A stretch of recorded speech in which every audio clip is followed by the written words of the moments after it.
Hello, hello, everybody. Welcome to some really dumb thing I decided a little while ago. We will be speedrunning not one, but two games simultaneously. We're going to be running Breath of the Wild on at least my left monitor and Echoes of Wisdom on my right monitor at the same time. The general idea of what we're doing here, I'm going to start both games at the same time, and I'm going to end both games at the same time. How that's done? Well, we'll figure that out while we go. Today I do have TGH on commentary. He's a well-established speedrunner and a very good friend. TGH. Hello. So I speedrun Echoes of Wisdom. I do not speedrun Breath of the Wild. So I know one of these games very well, one of these games not so well. But once again, yeah, Globbers is a very good friend of mine. Very happy to be here. Very excited for Globbers to show off this run to y'all. Or these runs to y'all, I should say. Yeah, so this is going to be great. The longer of the two runs is Echoes of Wisdom, so that is going to be the majority of the gameplay. If you're looking for a lot of Breath of the Wild, then you have to be here the entire time, because I'm going to be playing it every now and then. So you hear that? You want the more popular game, you got to be here the whole time, just to make sure you don't miss it. But that said, we're going to get started. Both of the games are going to start at the same time whenever we're ready here. So, T, do you want to count us down? Sure. All right, counting down from 5. 5, 4, 3, 2, 1. Let's go. Yeah. And we're off. All right, so first thing to mention is we do have quite a few languages in play here that are not English. So typically in speedrunning, if you see a game that is not being played in English or the runner's native language, it is usually because it is faster. In this case, it is almost negligibly faster to play in German in Echoes of Wisdom. And I believe it's French with Italian voice acting in Breath of the Wild. We have 3 languages at play, not just 2 for 2 games. We actually went even extra and went with a 3rd language. Yes. So Echoes of Wisdom starts off here, but Breath of the Wild's not super far behind. Luckily, Echoes of Wisdom starts out with, I'm hopping on an elevator. So we're going to go to this corner here. And we're going to skip the first cutscene in Breath of the Wild. And now it's Echoes of Wisdom. That is...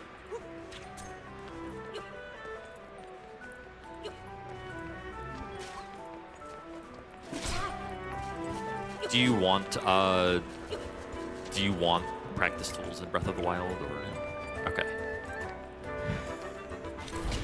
All right, so Breath of the Wild is going to take a little bit of a break while we continue on with Echoes of Wisdom. Here we have we're actually playing as Link for the only time in this run.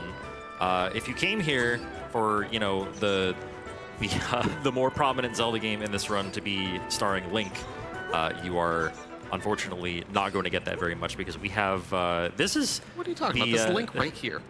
Well, I mean, we're not going to get it very much that is.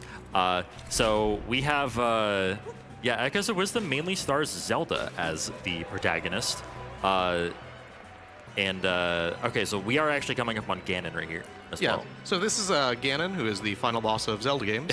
Yeah. So actually, when I said it's a 2.5-hour run, I meant a 2.5-minute run. Which actually is really funny, because that is how long this takes. Yes. Yeah, basically. So we're doing a very well planned out. Everything in Echoes of Wisdom is very planned out for every boss fight that you do. The same thing is true in Breath of the Wild. We're going to be doing every single fight in a uniform manner. We know exactly what's going to happen at all stages, unless the formula goes wrong. So everything that we're doing, we're going to know where Ganon teleports there, and that's going to be the sort of thing that's true in every single game. Now, on the Echoes of Wisdom side, we've got the little intro cutscene playing here while we get Breath of the Wild going again. But we'll have Breath of the Wild going in just a couple of minutes, too. And like Teach said, we're going to be playing Echoes of Wisdom is the Zelda game that stars Zelda. So she breaks out of her little crystal here and looks like her little Lego self. Honestly, this game's art style is just Adorable. It really is. It yeah. is. I'm so glad that Grezzo, who developed Echoes of Wisdom, like maintained the art style from Link's Awakening 2019. Which is where this, like, it's basically, it almost feels like a spiritual successor in that regard, with the animation and just the general appearance and aesthetic of it. But here we have this little escape sequence. We're going to be running out of this place, whatever this place is. Spoilers, it is the first dungeon of the game that we will be revisiting later on after all this happens. But yeah, this escape sequence is actually pretty simple. Just jump when we need to, avoid obstacles when we need to. The obstacles, there are no RNG. There is no RNG on like where the obstacles actually fall. Yeah, not only is jumping the only thing you really need to do here, it even gives you a little tooltip to tell you how to jump. It is literally the only button we can even hit in that sequence. Yep. But Zelda does escape, of course, so we're going to swap over to Breath of the Wild for the first little bit of its gameplay. Yes. All right, so I believe right away we're going to be clipping out of the Shrine of Resurrection. Yes, so the first thing yes. that we do is we grab the Sheikah Slate. Yes. And then we're going to be doing what is called a scope clip. Teach, do you know what a scope clip is? Yes, so a scope clip is using the scope setting on the Sheikah Slate while oriented directly opposite of any geometry at all to clip through it. So the most notable instance of it is this right here. So we can clip out of the Shrine of Resurrection, which is done while running into a wall that you normally slide against, making it pretty precise and timed with the running animation here. So we're going to be clipping out. There we go. Nice. Nice and quick. So one thing that is prominent in Breath of the Wild is, I'd understand that a lot of people out there don't really know too much about speedrunning, so I'll actually explain this from a little bit higher of a perspective. So in a lot of games, when you clip out of bounds like that, we have what we refer to as one-sided collision, where you can just kind of walk back in bounds. Breath of the Wild is actually unique in that regard. Breath of the Wild and Tears of the Kingdom both have two-sided collision. So anytime that I'm clipping out or through something, I do need to clip back in. Which was exactly what I did with that little crouch that I had done there. And we'll be swapping back to Echoes of Wisdom here in just a moment here.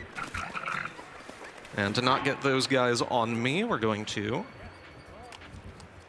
pause that game real quick. Only a short little intermission of walking through Hyrule Town that we have here. And a nice little stroll as we continue. Meanwhile, Link, on the other hand, is being chased by some bokoblins. It's okay though, because he's in the pause menu. It's fine. Exactly. He's holding his little boko spear ready for combat. Meanwhile, we have all of the little cutesy animations with the little Legos, and Impa's glad to see us. And we're going to do what we refer to as the King cutscene, which is also a very long lore thing, so we're swapping straight back. Swapping right back. Yeah, so this cutscene lasts like 3 minutes here, so we have quite a bit of time to do Breath of the Wild stuff while we wait for that. Yeah, so we also have the lore going on in Breath of the Wild, where we hear Zelda to go to the spots marked on your map on your Sheikah Slate. So you should probably go there, I would say. Yeah, I'm going to totally go to that exact spot. Yes. That is where I'm going right now. That's in here, right? Yeah. Yeah, I think so. And through that window? Yeah. All right, so everything happens quickly in Breath of the Wild. So that was something that we call a skew clip, which we can easily come back to because there's a ton of them. We're going to do a thing called a BLSS. Teach, what is a BLSS? BLSS. Okay, so BLSS stands for Bow Lift Smuggle Slide. So we do a trick here called smuggling which gets an item, which is typically a bomb, but the first one here uses a pot, as you can see, stuck to Link's arm by picking up the pot while in the pull-out animation for the bow.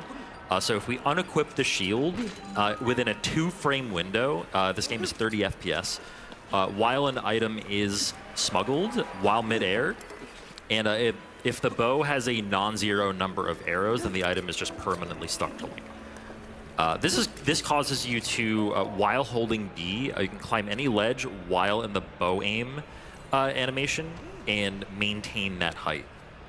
And we can use that to like scale across, like basically. So the item also pushes the object, or the item also pushes into Link progressively at all times. So by wiggling back and forth the control stick left and right, Link will be pushed backwards at a diagonal angle. But alternating left and right cancels the left and right component of this diagonal angle and just pushes Link backwards. And as you could see, that progressively increased his speed. There is a cap for it, and Link will just stop instantly if it reaches that cap. So ideally, we never actually hit that cap. But yeah, that's what BLSS is. All right, and now we did some more skew clipping, which is interesting, and we will do even more of it. We'll get to it when we get to it. But now we're going to do my favorite trick. I referred to it during the interview with Elliot. This is a wind bomb. Link is the billiard ball. We just put one bomb down, put another one down, and Link flies very fast. And just like that, the first shrine is done in Breath of the Wild. So as somebody new to Breath of the Wild speedrunning, or somebody like not like I don't run Breath of the Wild, is the first bomb hitting the bomb with speed into Link, and then that combined speed is what sends him flying so fast? Yes. Yes. Okay. Yes, exactly right. That makes perfect sense. And so actually, we're going to be swapping back to Echoes of Wisdom shortly here, but when we get back to Breath of the Wild, we will need some fun little toys that Tej knows about. Would you like one of them now? Sure. We'll have one of them right now. So as old man screams in the background. The Italian old man, everyone's favorite little guy. We're also going to use Mifa here. Mifa is going to help us because Mifa is a fish, and we love fish. Tej, do you like fishing? I don't. I also don't, actually. This is a joke that doesn't work with us two in the room. Yes, I am from New England and I don't like seafood. I'm sorry. I'm sorry. Well, you know what? Neither of us like it, so actually, let's just go back to Echoes of Wisdom. Yeah, sure. Yeah, so as we regain control of Zelda, and so this is the main mechanic of the game. So Echoes. The game is called Echoes of Wisdom. So what are echoes? Echoes are basically copies of things that you find in the world, like a table or even an enemy. In fact, we get echoes of a bunch of different enemies in this game. But first, we're going to do a little bit of a stealth-ish sequence here. It's not really stealth, if you ask me, but well, you'll see what happens here. It means for us to do a stealth mission. I just don't want to. Instead, I'm going to set tables down. This is really a upholstery mission. Zelda is on a quest to assemble tables in a ton of places. All right, this last one is the hard part. Let's see if I can do it. That's okay. That sort of thing happens. Yeah, it does just spawn you back at the beginning of the room. Yeah, we get this little cutscene of going back in jail. It loses a little bit of time, but it's not a big deal.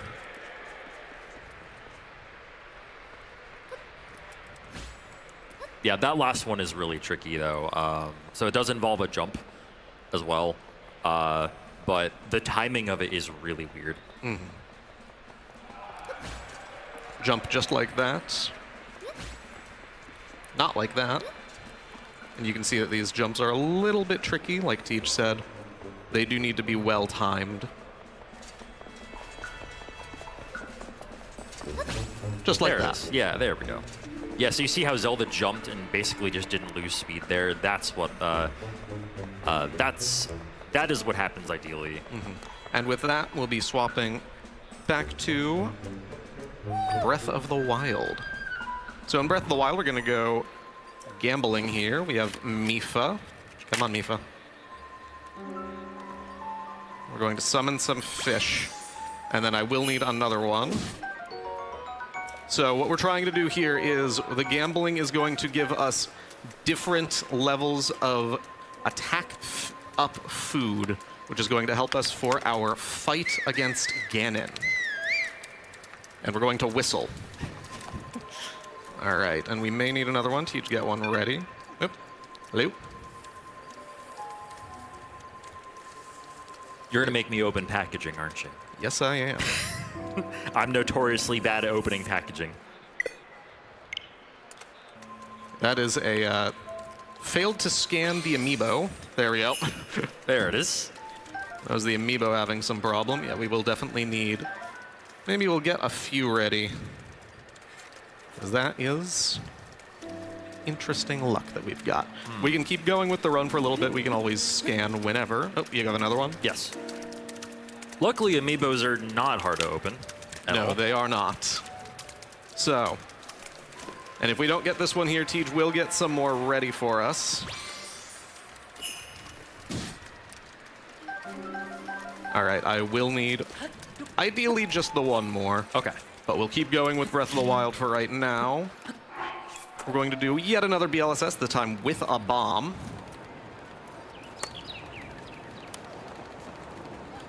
And fly across over to the Magnesis Shrine. And we're actually going to be swapping after this just straight to Echoes of Wisdom. So we'll pause that game while Tej gets stuff ready, and we have Zelda jumping.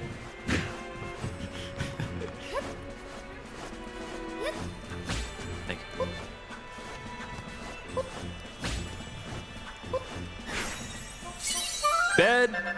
Bedtime. Yeah, So- you guys thought it was 11 a.m. It's actually bedtime. Yeah. Good night, everyone. Yeah, so beds are basically overpowered in this game. They are just very, very generally useful. A lot of people have made memes about how good the bed is in this game. It is pretty good. Can confirm it is pretty good.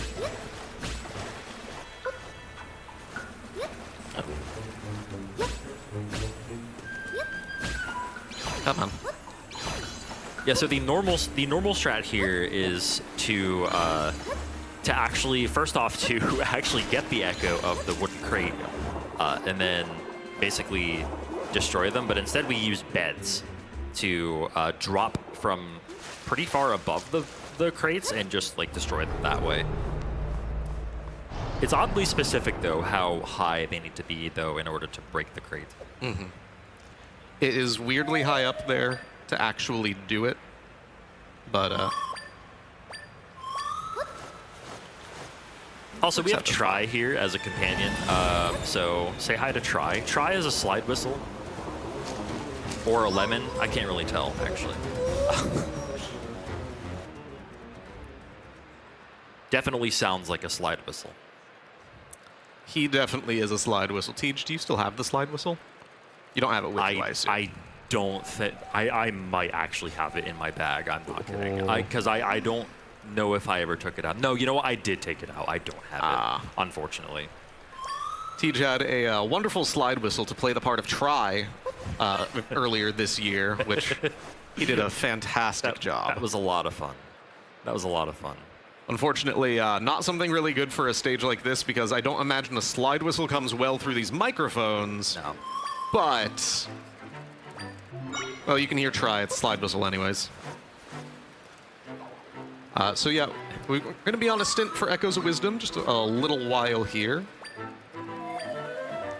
while we go through the beginning of the game and the last of the tutorial sequences, get into the first dungeon. Remember, this is all dungeons for Echoes of Wisdom. That is all 8 dungeons going to be done back to back to back, and that is going to be what comprises most of our 2.5 hours here. You got a green rupee. And I got a green rupee. Is a green rupee a dungeon? I can't in good conscience say that it is. No. Oh. I mean, you can pretend, but... I do like pretending, but you know what?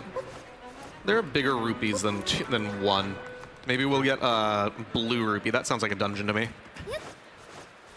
Yeah, in all seriousness, all rupees, or at least the first time you get a rupee in this game, it does give you a cutscene for it. Ideally, we would skip the 5 rupee one, though. Yes. The 5 rupee one is the one we don't want. The green rupee one is like, whatever, it's fine. It's like, you know, a green rupee was probably going to show up anyway, but... Yeah, ideally, we don't run into a 5 that we can't just avoid. Yeah, so by the way, we're going to be going all throughout Southern Ruins before we touch Breath of the Wild again.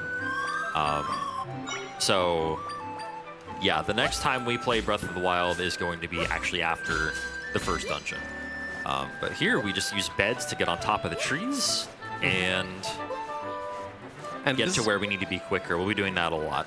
So that's actually one of my favorite parts to talk about. Something that I see a lot when I'm playing this game on, you know, my own Twitch channel is I'll get people that come in occasionally and say, this game is this easy to break? What do you mean you're on the trees? And I'm like, well, yes, but that's entirely intended. Yes. And that's what makes Echoes of Wisdom so fun, is everything is meant to be malleable and manipulatable to work your way through whatever scenario you want. The entire premise of the game is, hey, what if we let the player do what they want with the world? The game actually was originally being developed as a Zelda maker, after all. Yeah. I've always said, and tell me if you agree with this, like, Echoes of Wisdom feels to me like sort of like a top-down Breath of the Wild feeling game. Like, once we get more echoes and more freedom to move about the world, and you'll see great examples of this later with the echoes we collect, it really does feel like you have that same sort of freedom. That is, yes, I absolutely agree.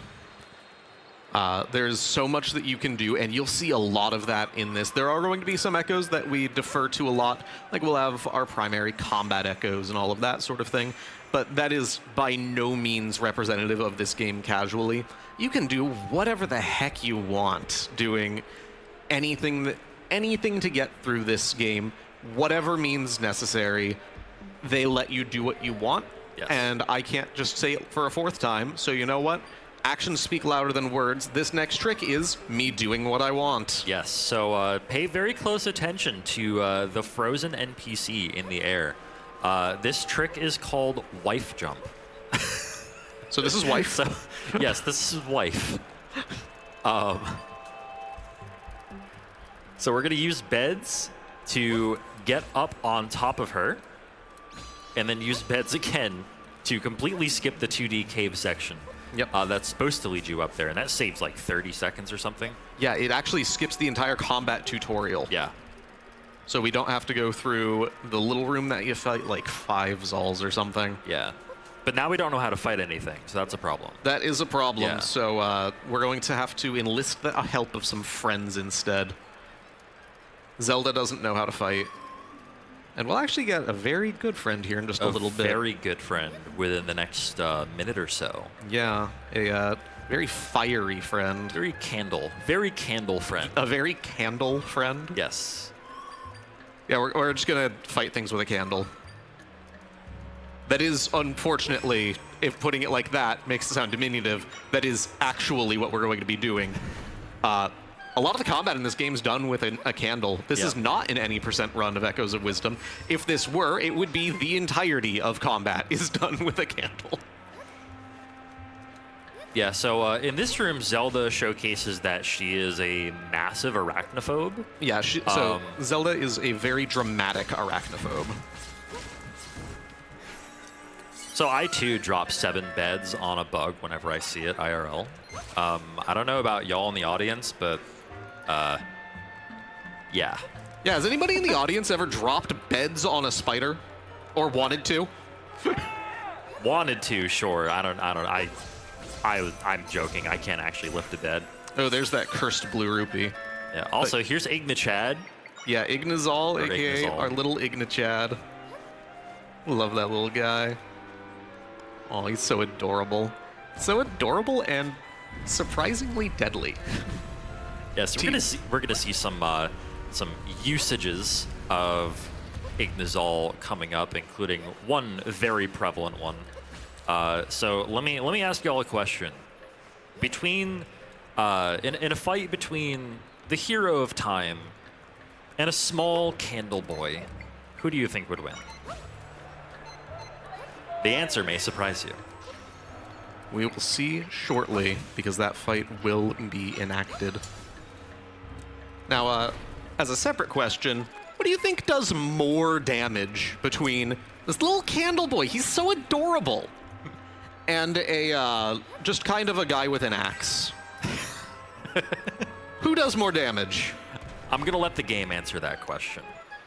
Well, I mean, we're not gonna actually, no, see we don't actually get Dark Knight. You're right. So, the Ignazol does more damage. The Ignazol Spoilers. does more damage. In terms of getting slightly technical with it, in terms of the damage internally, a Dark Nut swinging its hammer does 3 damage per swing. This little guy does 4. Link. That was just unlucky. Yeah, it's like a lot of the time. In fact, most of the time, Link will actually get stunned there. But yeah, still 2 hits. 2 hits just ends the phase, moves on to phase 2. Where the Dark Nut is 3. Yeah. So this is an echo of, or a dark echo, if you will, of Link, created by the main villain. So it's not actually Link. But yeah, so it's not the real hero, you know. But it's you know. I like the rumble that does in this stage. Yeah, that like shook the stage. That was great. That's awesome. God, I love the PAX Arena. This is great. Yeah, it's really cool to be up here, for sure. But we have a sword now. Now, shout outs to everybody running production tech, everything for this. This is fantastic. You guys enjoying what you're seeing? So what are we doing with the sword? Zelda's turning blue. Cool. Have you heard of the Blue Man group? Yeah. She's one of them now. Okay.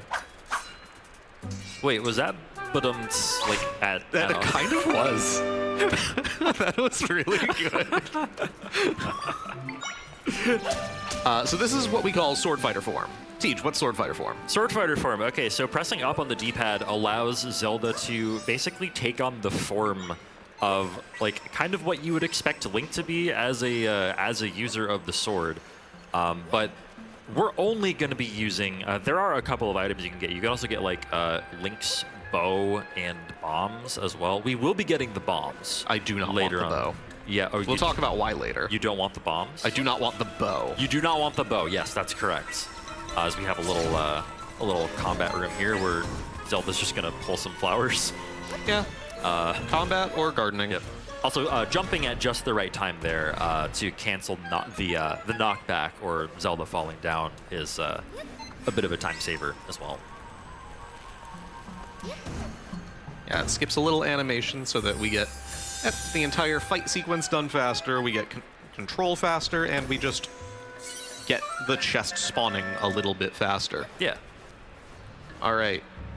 So this is actually the first time I've had Tej in person comment. No, that's not true. You commentated Echoes of Wisdom. It was just with Glenn. This is the first time I haven't had Glenn to ask this question. Tej, what's this next trick called? Stratty McStratface. Thank you.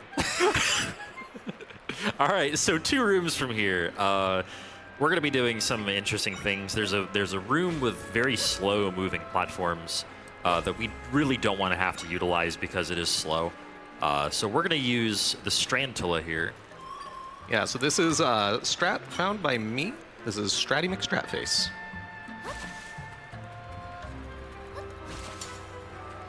You see how little of that strand was actually hanging on there? Yep. Actually, that is an interesting way to fail that. That is fine. I know what to do here. I've had this happen before. I've had this happen live on Marathon before, actually. Okay, yeah, that solves it. Yeah, just a little bit of an issue with the controller's turbo functionality, deciding that I wanted to repeatedly. That's what I thought it was. Yeah. Okay. Yeah, I've done like. So this game does allow the game's leaderboards does allow turbo. Yeah. Which is a very, very good accessibility thing, by the way. So shout out to the Echoes of Wisdom leaderboards and moderators. Yeah. But so, yeah, it is. Sometimes it can be easy to accidentally bind turbo to a button that you don't want. So that can lead to some complications. So turbo is actually fundamentally how this whole thing works. Yes. I would not be able to do this in a quote-unquote leaderboard viable way without the ability to use turbo. But we'll talk more about that after Seismic Talus here. Yeah, thank you for remembering his name because I didn't. Okay, so yeah, Seismic Talus, that was a very good jumping spin slash there for that second phase. But yeah, so we're hitting the glowing ball. This is Zelda, so we do want to hit the glowy part of the boss, of course.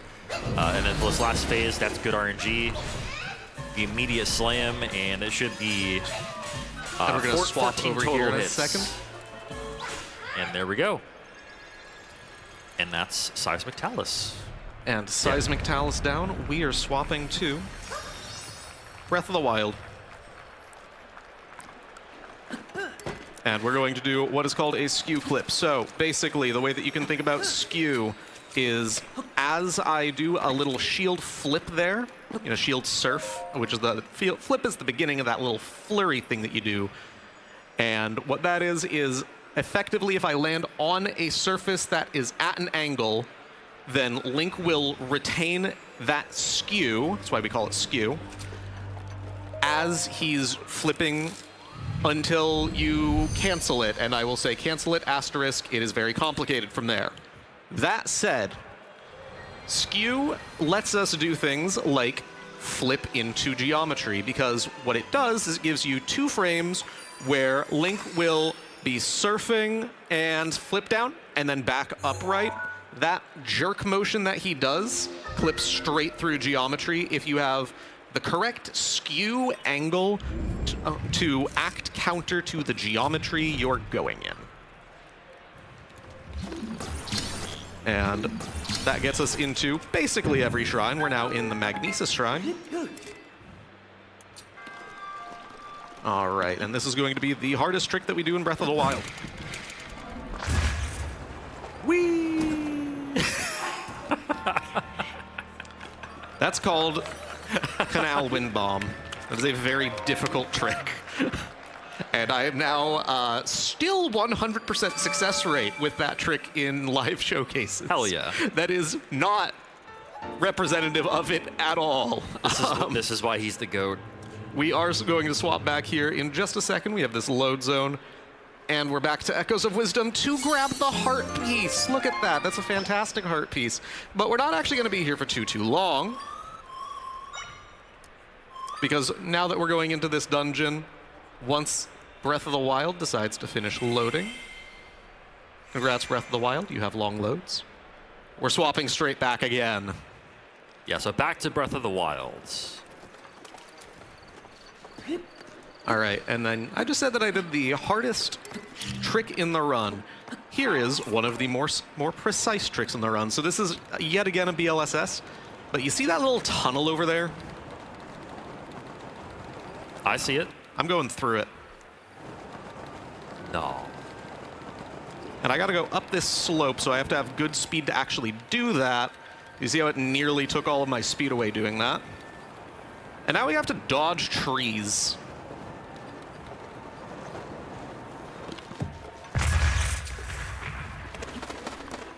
Yeah, it looks legitimately difficult to control, like, where you go when you do that. And it is. And we will be swapping back yet again to Echoes of Wisdom. Meanwhile, Link's just going to chill on a tree. Link's going to chill on this tree here. All right, so here we're going to do something called Blueberry Skip. So basically the game tries to funnel you here into a cutscene with a character called Blueberry, who upgrades your equipment, but we are not going to do that. Instead, we're going to utilize a mechanic known as safe tiles, or home tiles, basically. So if we use beds, our home tile never gets actually updated, and so it just counts as being it just continues to count as being near the checkpoint. Yeah. The home tile is effectively our respawn position after voiding out. Yes. And from this point on, this is the portion of the run known as the World Tour. Actually, So in this category, we have 2. we have 2 World Tours. That's true. That's true. We have one here and then one after we do other stuff. I forget exactly what Gerudo is. Yeah, one right after Gerudo, yes. Well, after we get Gustmaster and Giro, that's correct. So the reason that we're collecting waypoints at this, because we are going to be collecting a bunch of waypoints, is because we're going to be doing something called wrong warping. So the way wrong warping works is basically for those who don't know, wrong warping is when you try to go to one place, or not try, like it's usually intentional to wrong warp. Hopefully it's intentional. So you try to warp to one place and you end up in another place. Yeah. That is simply put what wrong warping is. The way we do it in Echoes of Wisdom is we use overworld warps and we do something called map storage or menu storage to essentially get 2 maps on the screen and use the underworld warp array with the overworld warps in the game's code. So essentially what we're doing is we are trying to warp to somewhere in the overworld. Again, I'm using the word trying very lightly here. We are trying to warp to somewhere in the overworld, and the game is sending us to that corresponding warp. Thank you, Redead, for screaming in my ear. That was nice. There's another one for you. And warping to the underworld instead, but in a very controlled manner. So we know exactly where we're going. So that warp right there, I believe, sends us to Hyrule. Yeah, the one that I just Castle. got is Hyrule Castle, exactly. Yep. So, yeah, the word try is being used very interestingly, but admittedly, this is all sounding very complicated. And if you're like, whoa, I have no clue what is going on, trust me, that's normal. Yeah, it's normal at first until you like understand it. But, like, it is a little hard to understand at first. Mm-hmm. And that said, it is something that we can easily return to when we're actually doing it. To me, it's absolute. Did the controller disconnect? I believe my controller disconnected, yes. Hold on. That's interesting. Slight delay in the action here. Technology is striking. Interesting. There we go. Technology happens sometimes. I was like, wait, is he setting up for a trick? Like, wow. Yeah, here's a trick that you've never seen walking. before. No, these things happen. Yeah, so here we're getting the flying tile echo, the best echo in the game. Yeah, fluke fleas. What? Oh yeah, the floke fleas. Yeah, don't question my German pronunciation. I'm not questioning anything. Tej is very good at pronouncing things in German, so sure. actually... Let's go with that, sure. Good is used loosely here. It's just the opposite. That's what he means. It's the opposite of good. Yeah, loosely. So yeah, we'll be seeing this tech a lot as well, using the flying tile, like sort of chaining flying tiles together in order to gain theoretically infinite height. And also, we're doing this. So we're using the bind tech that we learned, or that Tri taught us how to do in Southern Ruins. And we are using an echo called a Tornado to basically gust our way up Death Mountain. And this here is Lizalfos that I don't want to interact with. So you can just go in the lava.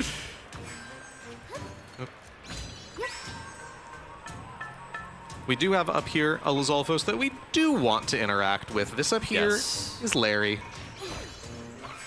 Larry Lizalfos, yeah. So a level 2 Lizalfos. Level 2 Lizalfos is one of the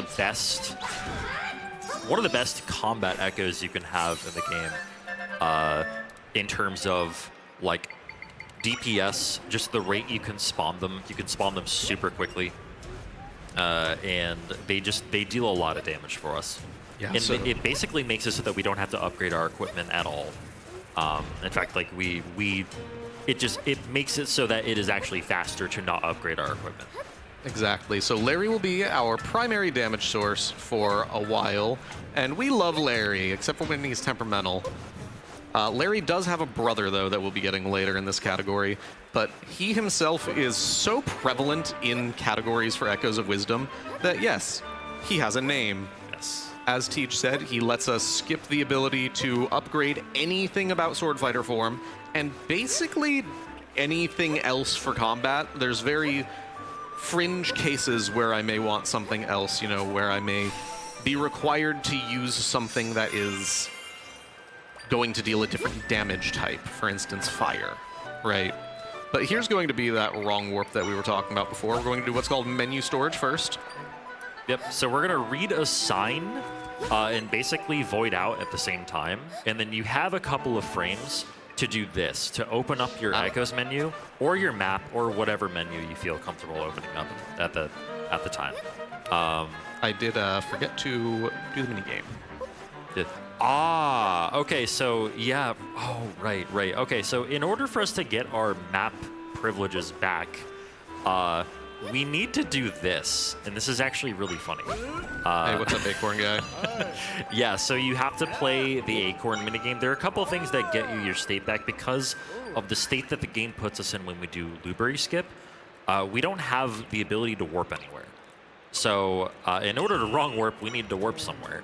In order to get that map ability back to warp somewhere, you need to play the Acorn minigame, which happens to revert that state back to where it should be. So now we're going to attempt to wrong warp and get menu storage. So the way we get menu storage is we essentially talk to this sign and void out at the same time, and you have a couple of frames to open up your Echoes menu or whatever menu you feel comfortable with at the time, once again. And you basically, at this point, you have control over Zelda, and you are playing the game while the Echoes menu is on screen, which obviously isn't supposed to happen, right?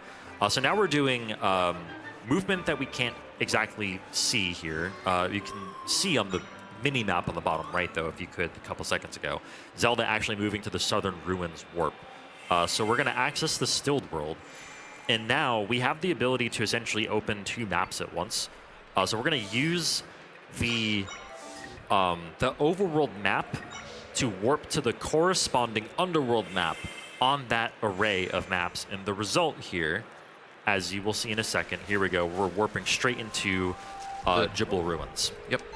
Right outside of the Jabul Ruins, the second dungeon that we'll be doing here. We do yet another one of these fun jumps. Yeah, these tornado chains. Tornado chains are very fun, but we're going to make a pit stop here to grab the water tile, which is going to be actually a really important combat tile for us. Yeah, I kind of alluded to sometimes where we may need to use something else, and I said fire. What I was really thinking of, interesting. What I was really thinking of was water. So there's something very special about the water block. We won't actually see it for a little bit, but we'll come back to what exactly you use it for. It's a fun little thing that is, I believe, disallowed by the Geneva Convention. So this is Jabul Ruins proper. So in that first room, there's actually a floor that collapses that's supposed to, like, basically start the dungeon for you. But if you know it's there, you can just use a flying tile to get over that trigger and basically skip a bunch of the dungeon. And now we're going to skip even more of the dungeon using our friend Wanda here. I call her Wanda. Wanda the Wandtula. The Wandtula, yeah. At least in German, it's Wandtula. It's called a Strantilla in English, but she's Wanda. She is indeed Wanda. So for anyone who may or may not have been here during the interview earlier, or perhaps the beginning of the run, you might be looking at the screen and wondering, why are there two games and why is one of them Link in Breath of the Wild sitting in a tree? So we are doing a an interesting speed run of Echoes of Wisdom plus Breath of the Wild. It is 2 games, 1 player. I started both games at the same time, and I am attempting to beat both games at the same time. As one game goes into an unplayable state, like a cutscene, then the other one I can pick up. So there is a lot of downtime, a lot of cutscenes in Echoes of Wisdom, which you can perform a Breath of the Wild speedrun within. Exactly. And that is exactly what Glubbers is doing here. However, there is quite a bit of challenge involved in it because the control schemes of both games are wildly different. Despite using the same controller. Despite using the same controller and being on the same system, yes. So yeah, if you're just coming in, you're wondering what that looks like. Right after this boss that we're going to do in Echoes of Wisdom, we'll be swapping back over to Breath of the Wild. So this is Vocavore, who is Pain. Yeah, this boss can be a little bit of a troll sometimes, but hopefully not this time. Ideally, but we're basically going to spin slash the little nubs off of his back. I don't know what those are. But right here is kind of specific. We're going to trap Vocavore here on the left side of this water pillar, and it's going to give us a little bit of space here in the top right to sort of avoid that spin attack. It's okay, we can back this up. Easily.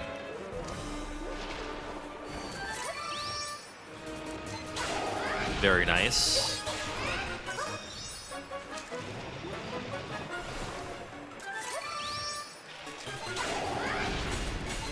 And that's There it Vocavore done. So we're swapping back to Breath of the Wild. Yeah, that was very well backed up. That was very good. We are going to do a Wind Bomb here. It's been a minute since I was on Breath of the Wild, so I had to figure out what my controls were. That happens. That is okay. That is exactly what we were talking about, where swapping between the games can be a little bit interesting. It's like whiplash. It's a little bit of whiplash. Yeah.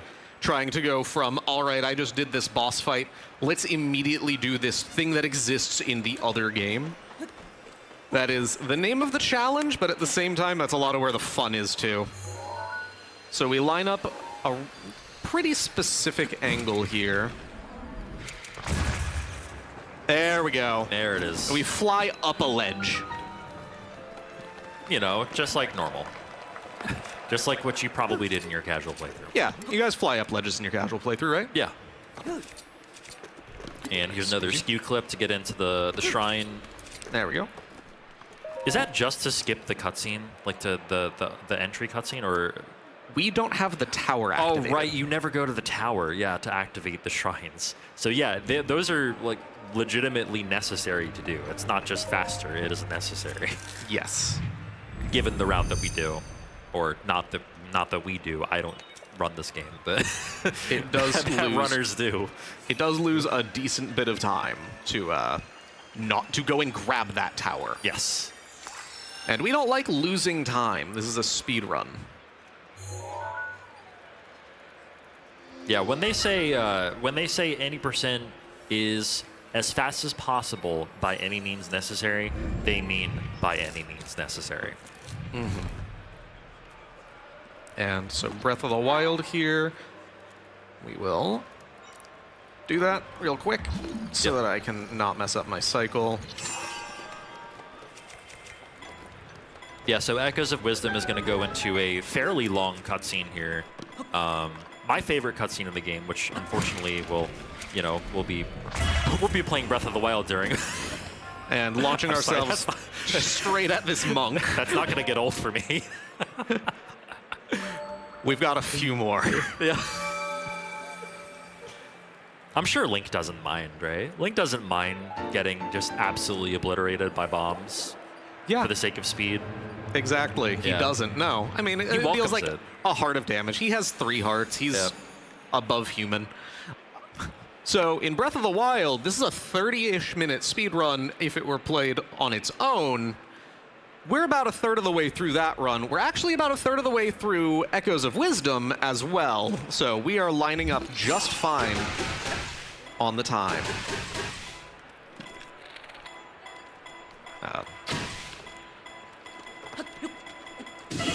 Yeah. That's interesting.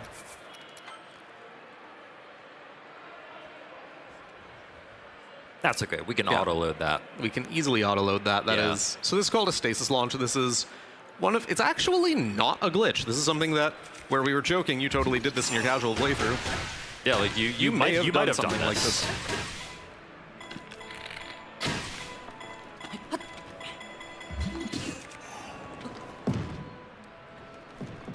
Maybe not quite like that to get all the way up the ledge, but... Yeah, very nice, though.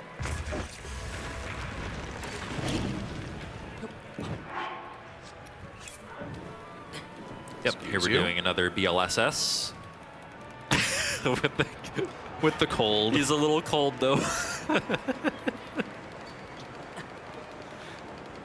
All right, so this next trick is the other kind of clip that we do.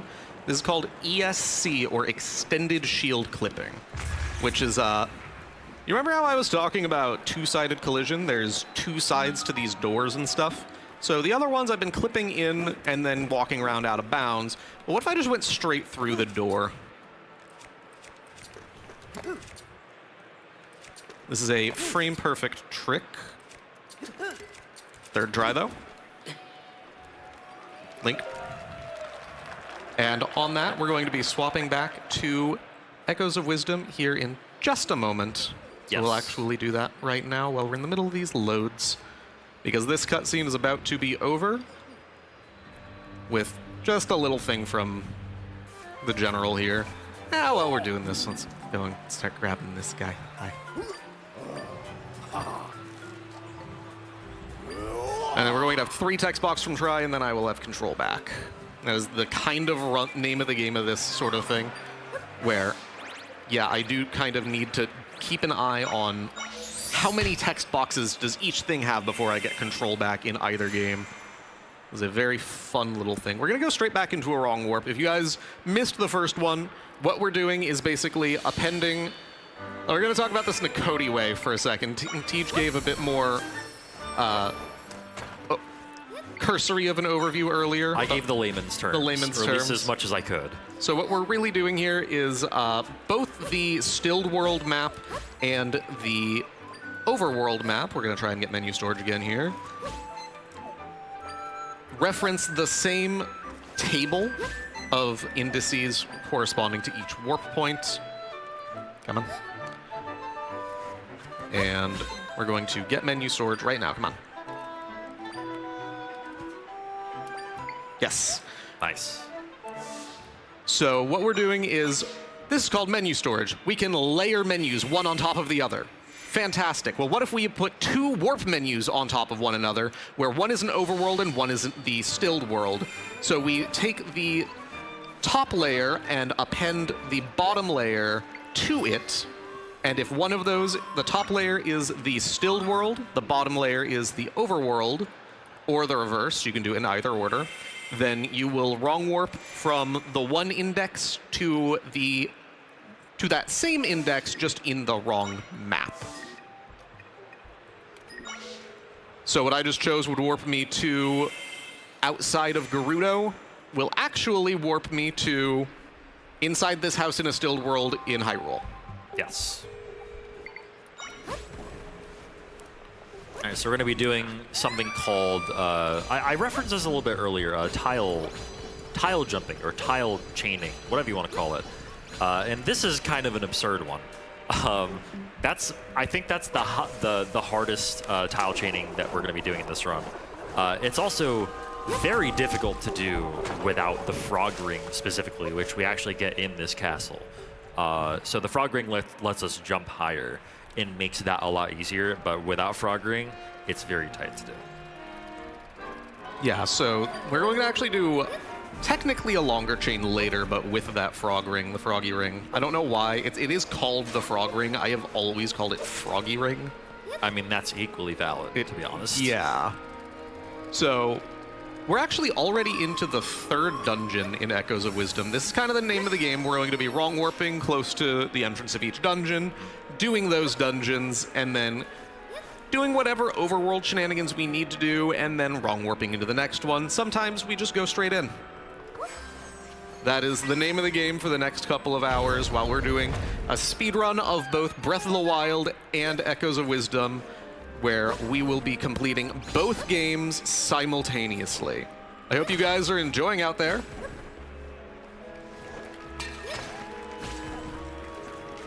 We're just gonna go past these guards here. They're a lot easier to get past than they were earlier because this time I have a flying tile that can let me skip straight through the room. So there we go.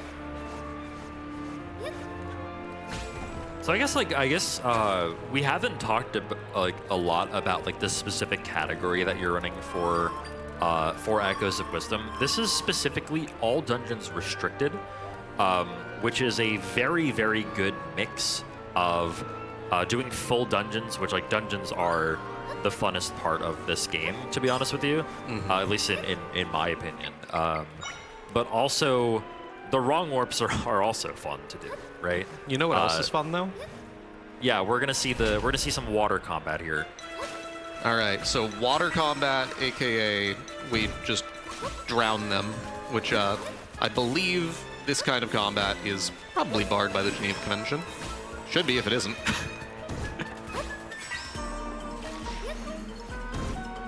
Just because we don't have access to, or we do have access to Larry, but he's a little bit slower than just doing that. Yeah, he's a little inefficient in that room compared to the water tile. Anyway, I started explaining stuff about the category at a very wrong time because like we're about to get into the nitty-gritty of this of this castle. Hit the little trigger there. That tells us to do what's called a distance echo, which was the thing I was doing at that moment. It's a little tooltip that exists, though. But yeah, so this is a fun category because... Wonderful. Attack! There we go. You know what? The game decided it for us. Tej, what just happened with the targeting system? The targeting system is great in this game and is not flawed in the slightest. The game... it's... So I swear Zelda can be on one side of the room facing the wall, and it will target something on the direct opposite side of the room. Sometimes. So we just got the Gustmaster Echo as well. The Gustmaster lets us do stuff like this, where you can bind it and use the wind from the Gustmaster. The Gust, if you will. The Gust of Gust Giro that we'll be seeing later. This is the first of 2 parts that we need for that, actually. Yep. This is one of 2 parts. Here's a bit of a harder one. Just barely not. Yeah, this one's pretty specific. It's okay. Just go like... Watch out, Tektite God. All right, Tektite. Fair enough. He gave his own life just to make me have to do it a 3rd time. Yeah, so we're actually doing this part a little backwards, thanks to the Gustmaster. Yeah, so that is technically supposed to be the outdoor, not the indoor. But as we said earlier, Echoes of Wisdom is a game that lets you play it how you want, and when we're a speedrunner, we want to play it fast. Yep, so we're just doing a little auto load back to the save points. That brings us straight back to where I grabbed that warp earlier. That's why I grabbed it, because it sets my reload point to it. Yep, so it auto-saves when you either enter a major area or get a save point or do something else rather major. So we can just auto-load that save. That's what we mean by auto-loading if we mention that. And now a little flying with the flying tile and reverse binding. Yeah, that same thing that we did Stratty McStratface with is called reverse binding, is the actual name of it. It's a very cool little thing to do. And here's our first instance of Larry. I actually like to refer to this segment as Larry's performance review because how he acts in Hyrule is something. Especially against the boss, which we'll be fighting here in a second. Yes. Now we have that frog ring. Yeah, you could see that that Larry was just like instant attack after a spawn. So like you can spawn one, he'll attack, and then immediately after attacking you can spawn another one, and just the rate at which he attacks is super, super fast. And we'll be getting back to Breath of the Wild here in a couple of minutes. Yep. But first we have to fight Ganon. Again. Again. As Zelda this time. Again.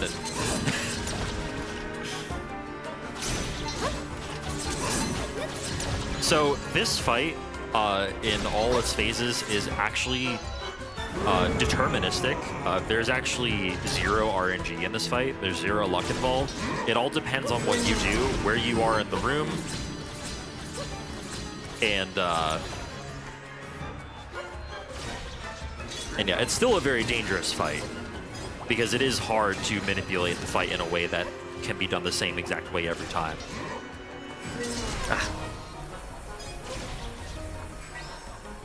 A little bit early on the quick knockdown there, but that's okay.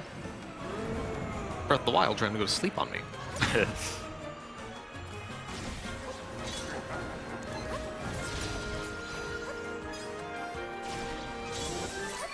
And here is the Dead Man's Volley, the classic Zelda.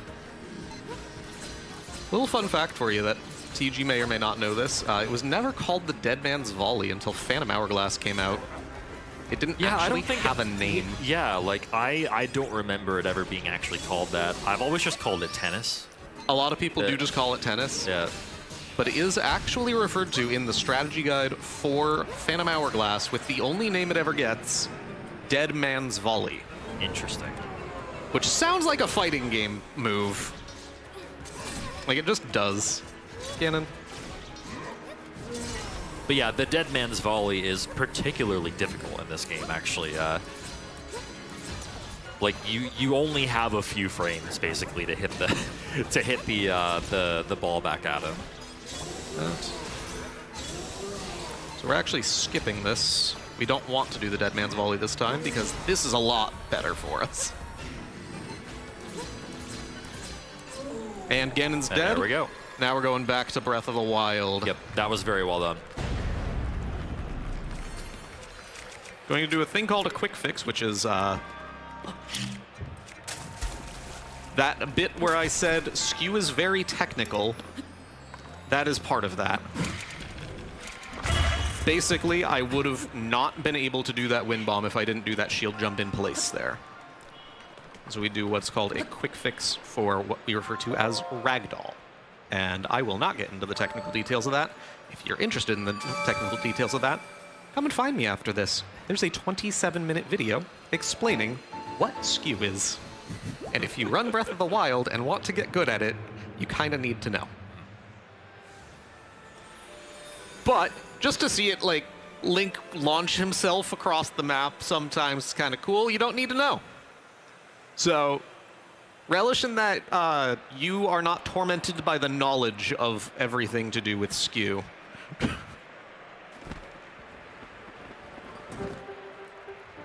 Oh, he didn't yell this time. He did not yell this time, no. We will actually shortly be swapping a little bit back to Echoes of Wisdom just to grab that heart container.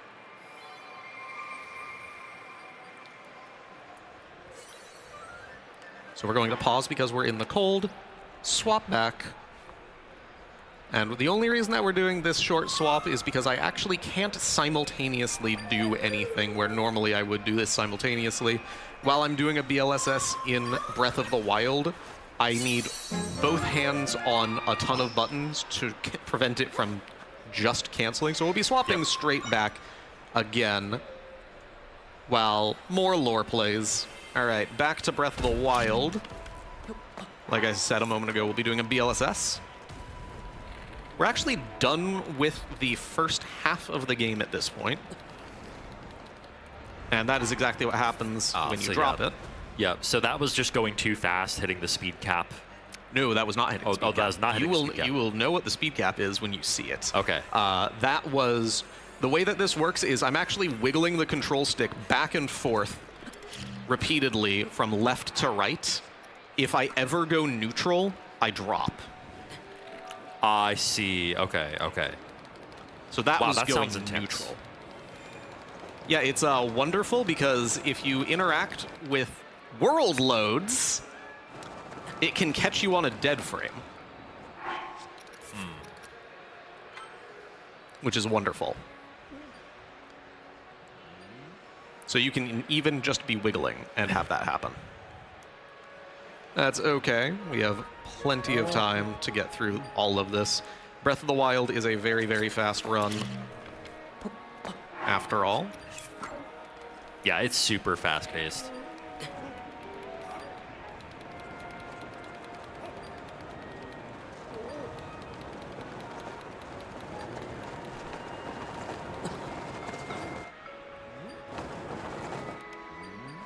All right, so we're going to do a fall damage cancel like we've done before, which is we throw the spear. While we're in the throwing animation, we re-equip or unequip the shield. And that resets the height calculation on whether or not I take fall damage. So if I do it close to the ground, I can just never take fall damage.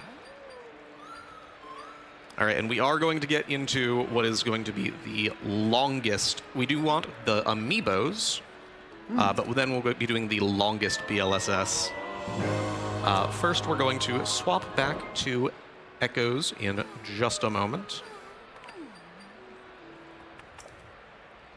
Right now, because I need to get into the next cutscene, which is just kind of over here.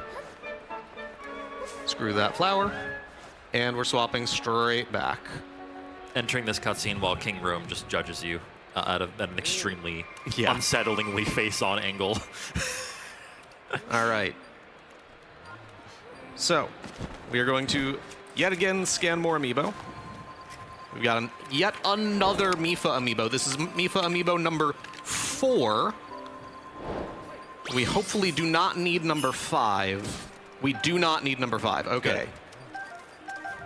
So you who may be fans of boxed merch, you have 1 left.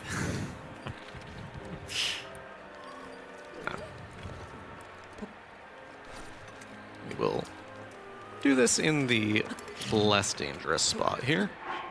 This is going to be the last BLSS of the run. And Breath of the Wild, this is an any % run for Breath of the Wild. So that's Hyrule Castle over there. We're going there. So this is where we may see speed cap.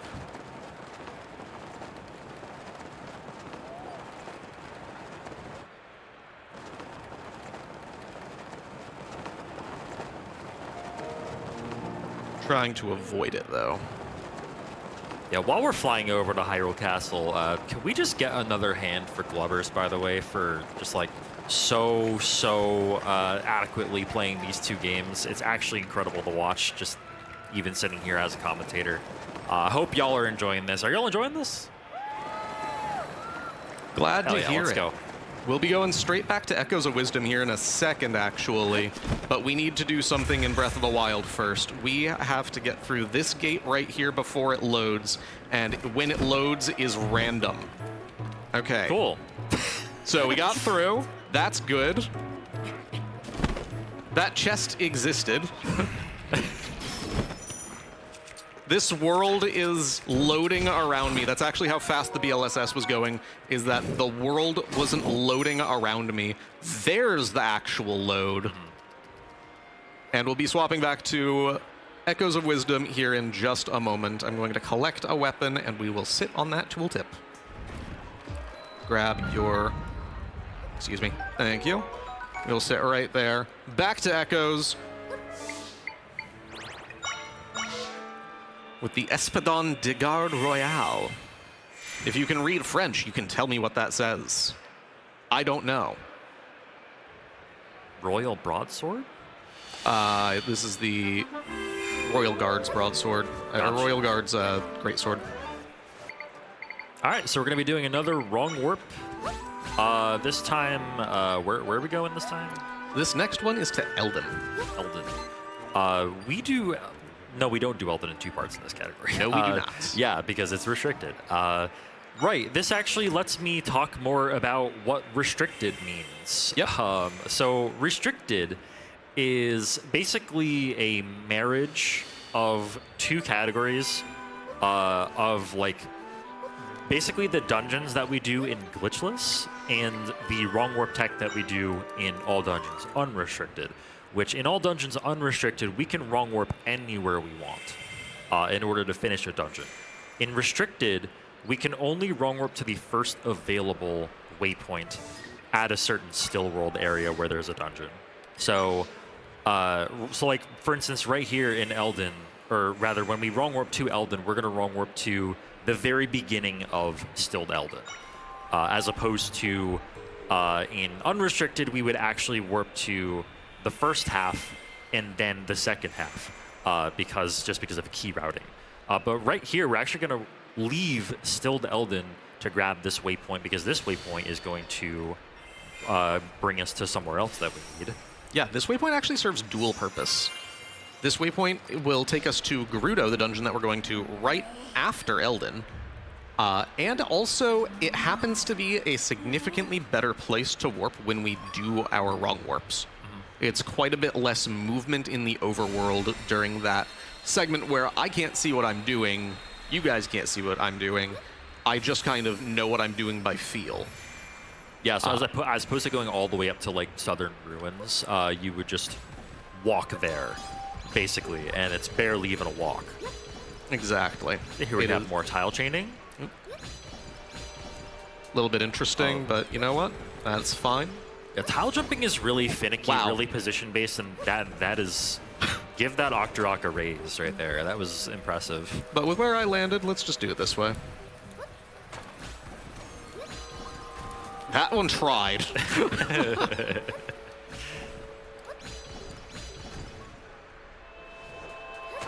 Nice, clean little backup, doing what is the All Dungeons unrestricted way to get in, almost. And now we're in Elden Temple.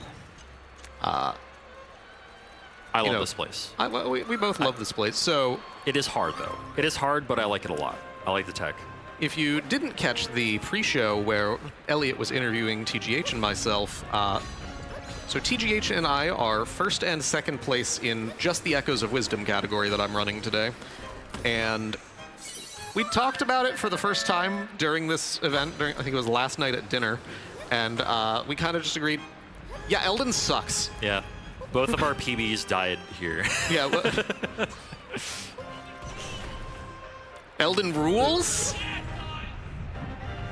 All right, we have Elden's apologist in the audience. We have Elden. I mean, I did say I like this place, even though...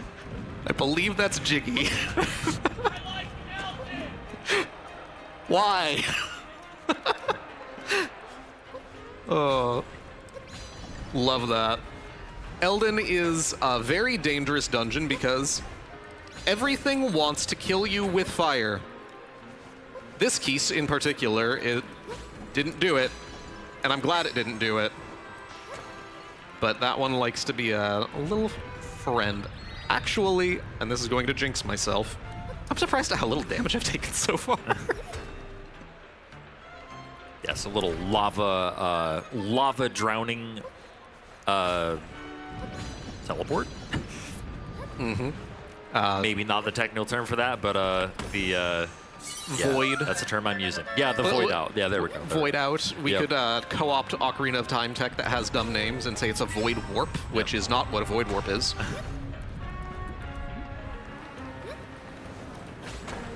Excuse you? No. All right, fair enough.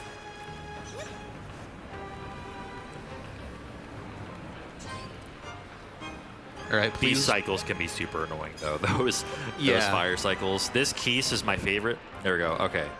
Stayed slightly out of the way. Stayed out of the way. That room is the worst for taking small amounts of damage. Coming out of both instances of that room with 0 damage taken is very surprising. I won't even say, nice. like, that's impressive. It's just surprising.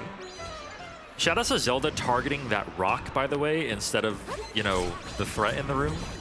Yeah. This is the second Link fight, by the way. So, yeah, Link has bombs now. And pretty soon we're going to have bombs. Link is actually being very dangerous right now. He did 2 bomb chews. Yeah. But we're just fine. Took a little bit of damage, which, as I said, we didn't take too much damage earlier, so we are actually just fine on health. Pretty much, yeah. We do have some more waterboarding to do in a moment. We've got 2 more fire keys, and who likes fire keys?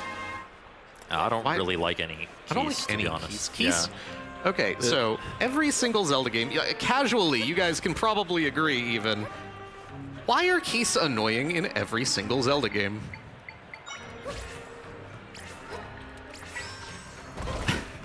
Because they suck, yeah. Because they suck. Thank you to the person who said that. The blunt truth of it. All right, here we have the Fire Wizard fight. Of course, you know, it's like Pokemon, right? Water beats fire. Water beats fire. Yep. And If you we're to can't pick up breathe, that you're Echo not a as well. problem. That's generally true. That is generally true.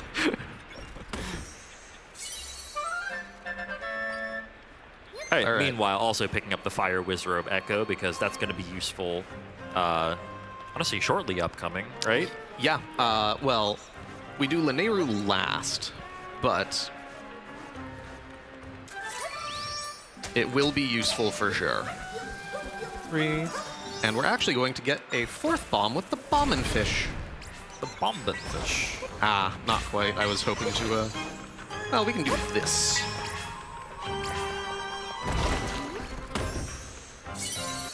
That is probably as far left as you can open a chest from, right there. Was I like... So that's what the keys haven't been doing, Yeah. and we've been lucky that they haven't done? Yeah, they hurt us. Imagine just the keys randomly flying into you to light you on fire like a dozen times, and then you die, and then you get annoyed that you got a PB despite dying to that. That is... Oh, just flew out Excuse you? Did you have permission to do that? of it. Wait, what? That's a new one. You know what? We'll get him in a minute. Yeah, we'll get rid of this guy first. God, that was super trolly. That was interesting. Yep. That has never happened before. Yeah. The thing. I said the thing. Oh my God, the whole stage is rumbling from this room. And I'm actually stopping to grab something. I hope you guys like this rumbling. It will be gone in a moment.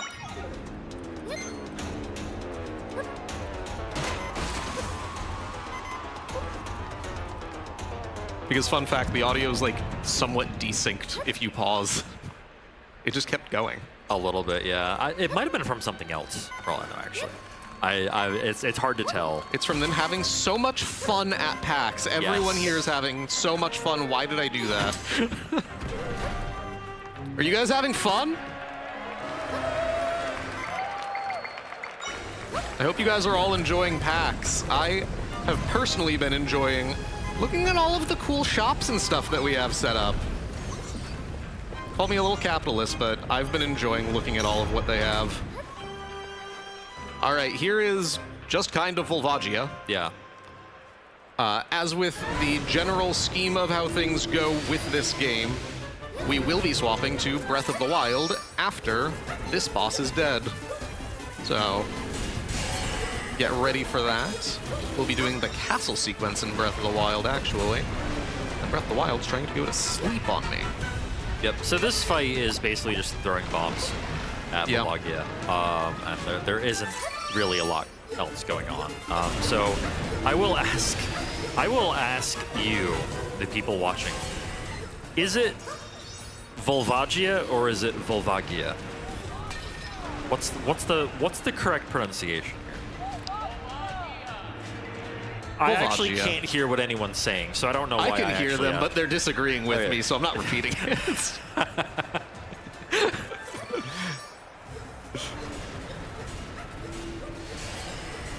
Remember, the one who speaks loudest is the one who is right, and unfortunately for you, I have a microphone. That is very true. That is very true. Welcome to reality. Next thing you know, somebody out there with a megaphone just comes in and is like, You know what? I would concede.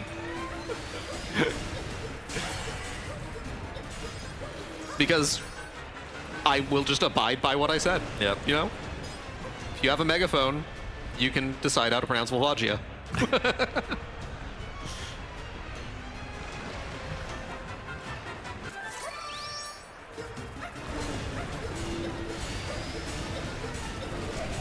So I guess one thing I can know is that the little emblem on Volvagia's neck that we are breaking is giving us mana.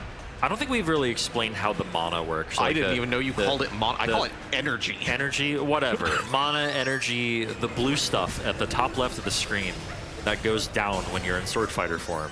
Whatever These are you want to fighting call game players. It's meter. Whatever you want to call that. But yeah. So yeah, that does have the necklace or the emblem does have the little blue specks. And you the can last call little those bit of what you fight, want to refill 2, 3. that And mana we're slash swapping. meter slash energy. And here we go, back to Breath of the Wild. Where we do not have meter except for our stamina meter. Yep. We also don't have Volvagia. We just have a bunch of other dragons. And a bunch of blights, but we'll get there. We'll get to the lights in a little bit.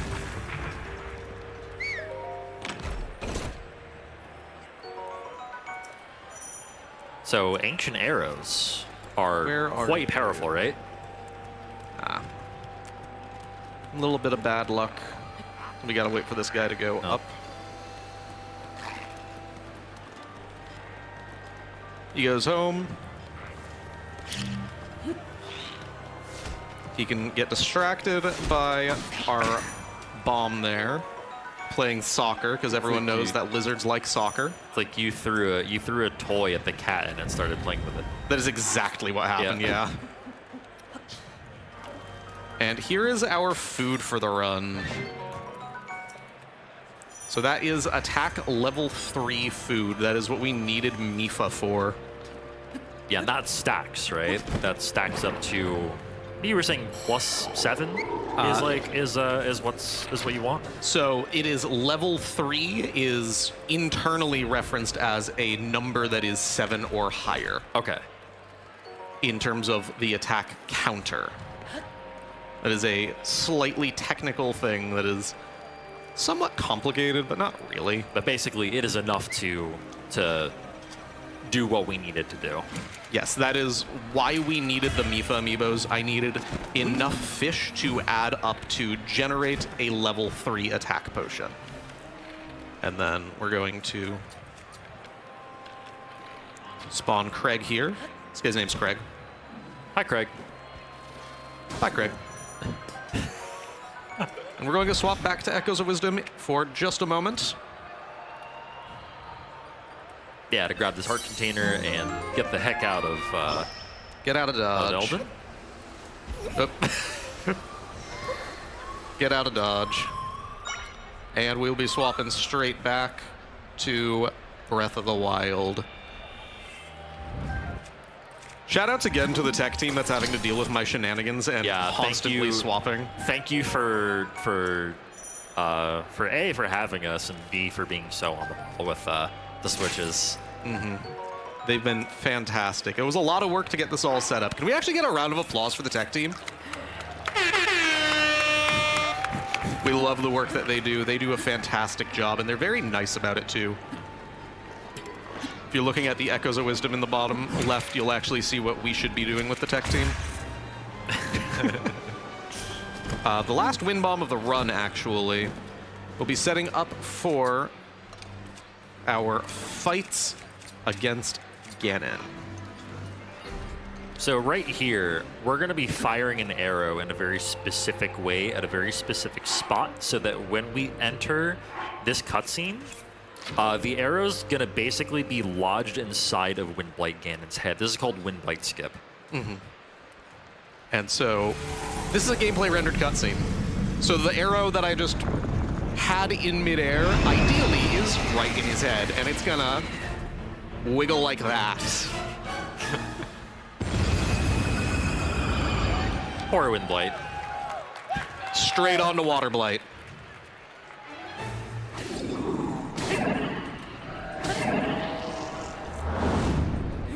These fights honestly speak for themselves. These fights are relatively complicated to explain, and you know what? Everything is well planned, just trust us. But we'll actually be swapping back to Echoes of Wisdom here in a second.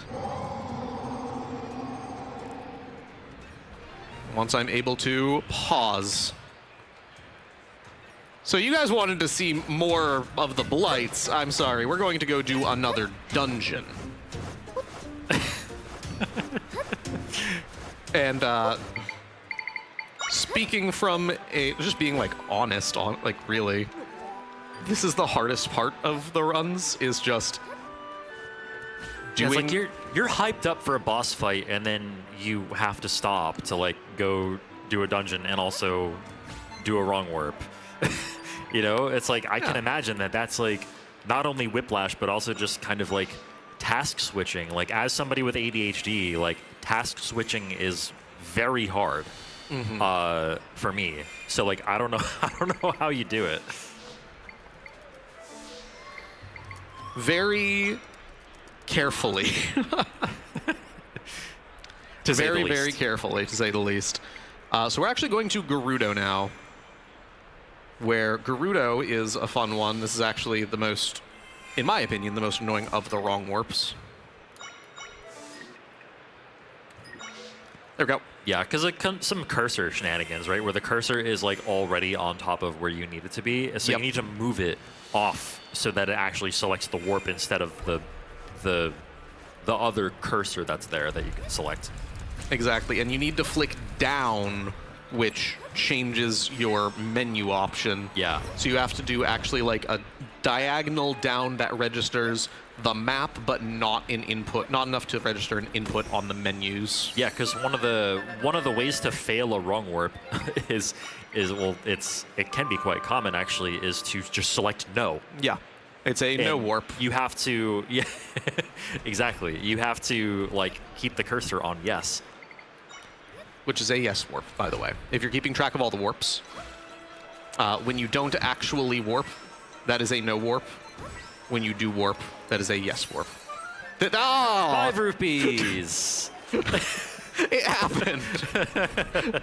At this point in the run, that's not even common. No, it's not. One thing that I actually do want to highlight while we're paused on Breath of the Wild and doing Echoes of Wisdom. Fair enough. Yeah. While we're doing Echoes of Wisdom is the attack timer that I got with that potion, or with the food, is 3 minutes and 50 seconds. So most notably, the amount of time that we use on it is going off of the amount of time in the game that's progressing. Right now it is paused. Yeah. I'm not eating into that 3 minutes and 50 seconds. And actually, doing that first phase of Water Blight, we actually only used 8 seconds. That's impressive. So it's like what, 2%, 3%? I have no clue what that is percent-wise. Math is hard. But what is 3 minutes and 50 seconds in just seconds? 230. No, it is definitely more than that. Is it 3 minutes and 50 seconds? Yeah, 3 minutes and 50 seconds. That's 180 seconds plus 50. 180 plus 230. Oh yeah, no, you're right. Don't doubt my math skills. And I'm the one that has the math degree. Wow. I'm good at simple math. I'm not good at any other type of math. Yeah, 230 seconds, then yeah, under 4%. Not bad. Either way, it's not a lot of time. Not a lot of relative time. Shoutouts to a guy who can't do basic multiplication doing a percent nearly instantly, which is still basic. I'm selective on what I can do. Speaking of being selective, here's Link with the bow. Using bombs for this is smart. I never. You not seen that? I've always just chased him, though. So it instantly knocks down Link, which is great. Unfortunately, this next part is that there's 3 of him, Yes. and the interaction with Link relative to you is more complicated than in the first phase. Yeah, sometimes he runs away, sometimes he just doesn't, and will just continue trying to shoot you. But yeah, this phase can be super annoying just because of that randomness. Like that. But that was extremely well Oh, done. and he even fell in the He even pit. fell in the hole. Nice. Yeah, that was extremely well done. We are very explicitly not getting the bow. Yes. So the reason bow. for that is because on the final boss, Link helps us. If you play this game, you know that like the final boss is basically a tandem between Zelda and Link, and you work with Link to defeat Null, and you give Link back the equipment that you picked up from him, from like his echoes, basically. We don't want to pick up the bow because what you pick up actually affects what he has in the Yes. final fight. So yeah, and Link acts just really, really weirdly with the bow. He is a toddler. Yes, he is a toddler. There's no better way to put it other than like he has to be babysat during that fight, and you don't want him having the bow. Yeah. So if he has the bow, he will decide that he wants to, instead of doing what we want him to, he's just going to shoot the bow. And it actually costs a significant So amount of much time. It's actually like way more than you'd think. Yeah, it is like over a minute of him just, on average, because it's random, Yeah. of him just deciding to shoot the bow instead of doing extra things, getting extra cycles, extra... Yeah, that's a toy we don't want Link to have. So yeah, Link the toddler does not get that toy, and we will also, yes, be putting him on a toddler leash later. Yep. Hopefully he won't have to be put in timeout. I put him in timeout basically by default, but yes. All right, so here's the puzzle that I can actually see for once, and that is a joke that makes sense to if you know this game. We need to make jokes for the people who actually know the run every now and then. Yeah. Should I explain it? Should I explain the joke? Yeah, we're just gonna As go much- fight a mole with goggles, so... As much as I hate explaining jokes, that room we do without being able to see anything and unrestricted, because the room is still filled with sand. So here's a mole with goggles. We're not supposed to have bombs at this part yet.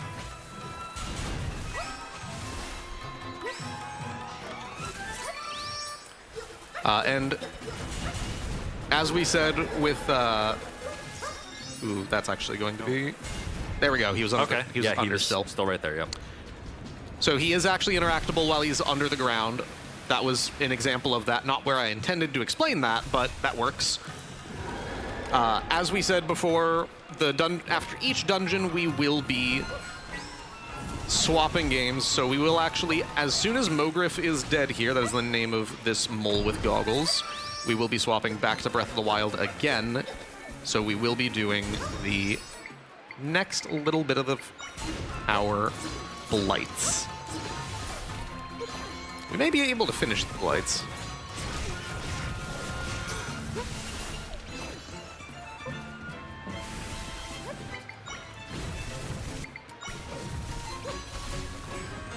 Excuse me.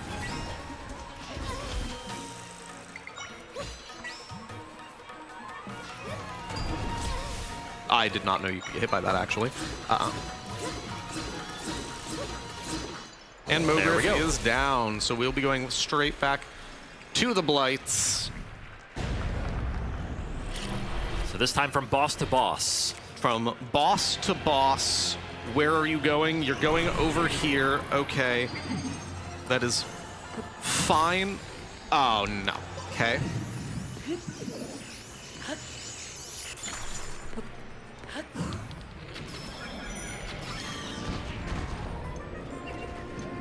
He is in an interesting spot. But I got the hits that I needed to. Cool.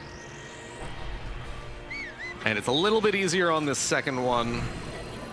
That was a little bit unfortunate on the positioning, so it became a little bit awkward, but it worked out just fine. And then we have Fire Blight.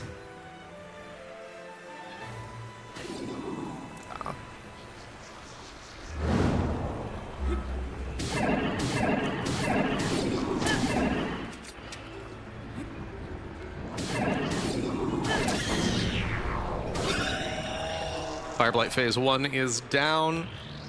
These fights are... If you've ever tried to actually fight all of the Blights in a gauntlet before, this is not easy. If you are interested in doing something like this, there's a lot of great resources for it. It's actually fantastic, and the community is great. So many awesome resources, so many great people, everything. That's actually true for a lot of Zelda games. We're going to be swapping to Echoes of Wisdom here for just a second. Gonna swap back shortly. But the Blight fights is the sort of thing that if I ever have somebody come in and ask me, hey, how long should I expect to learn this run for? We'll be swapping back again. I say, basically, everything is... Expect the Blights to take you the most time by a long shot. Learning how to do all of this in a sequence. If I die, I go back to the beginning. Learning how to do this all at once is a lot. And not to toot my own horn, but doing it interspersed with another game is even more.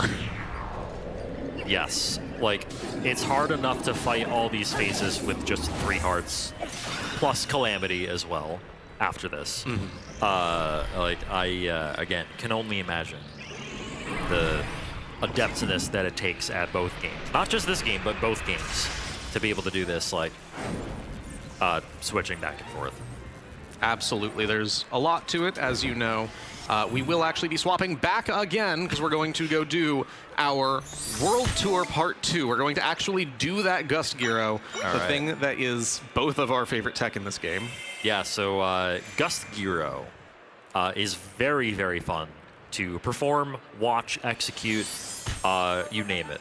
So the Gust Master, in tandem with the Gyro that we got from Eldin, is going to let us do this. So carrying the Gyro and having the Gust Master bound to us just lets us fly. It basically just lets us fly wherever we want, provided we have the triangle power. Once again, don't really know what's called that. Dorito dust. The Dorito dust, sure, yeah. In order, like, so long as we have enough of that to power it, it just lets us go wherever we want, fly wherever we want. Exactly. It's very fun for that reason. It's a fun little flying contraption, and we just got Larry's older brother, Lenny. Older brother, distant cousin? Distant cousin, level 2 to level 3. Lenny? Lenny, yeah, okay. Lenny. I didn't know this one had a name. I have been calling him Lenny. But it makes sense. I literally missed the button. That was interesting. Nope, gimme. All right, so here we go. Another Gust Gyro up to Lanayru. That's right, all the way up a mountain. Whee! All the way up a mountain.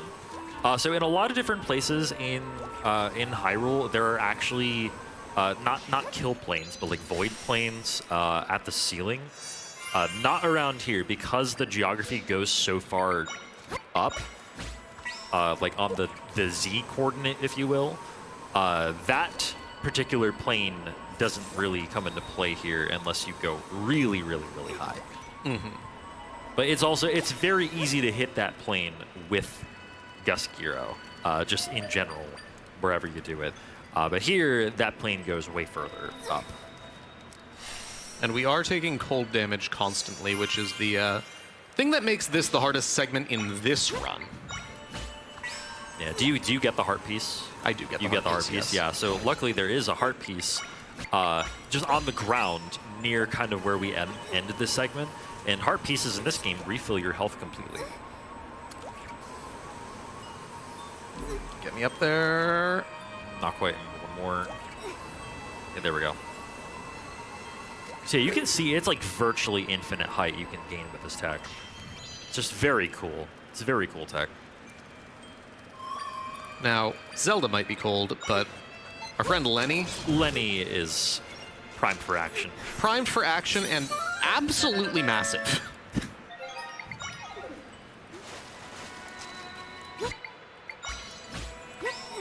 Yeah, also, there are a couple of reasons we get the level 3 Lizalfos. It's not just for combat, like, around here. As a matter of fact, like level 2 Lizalfos is probably better if you don't count stuff like Echo Zelda.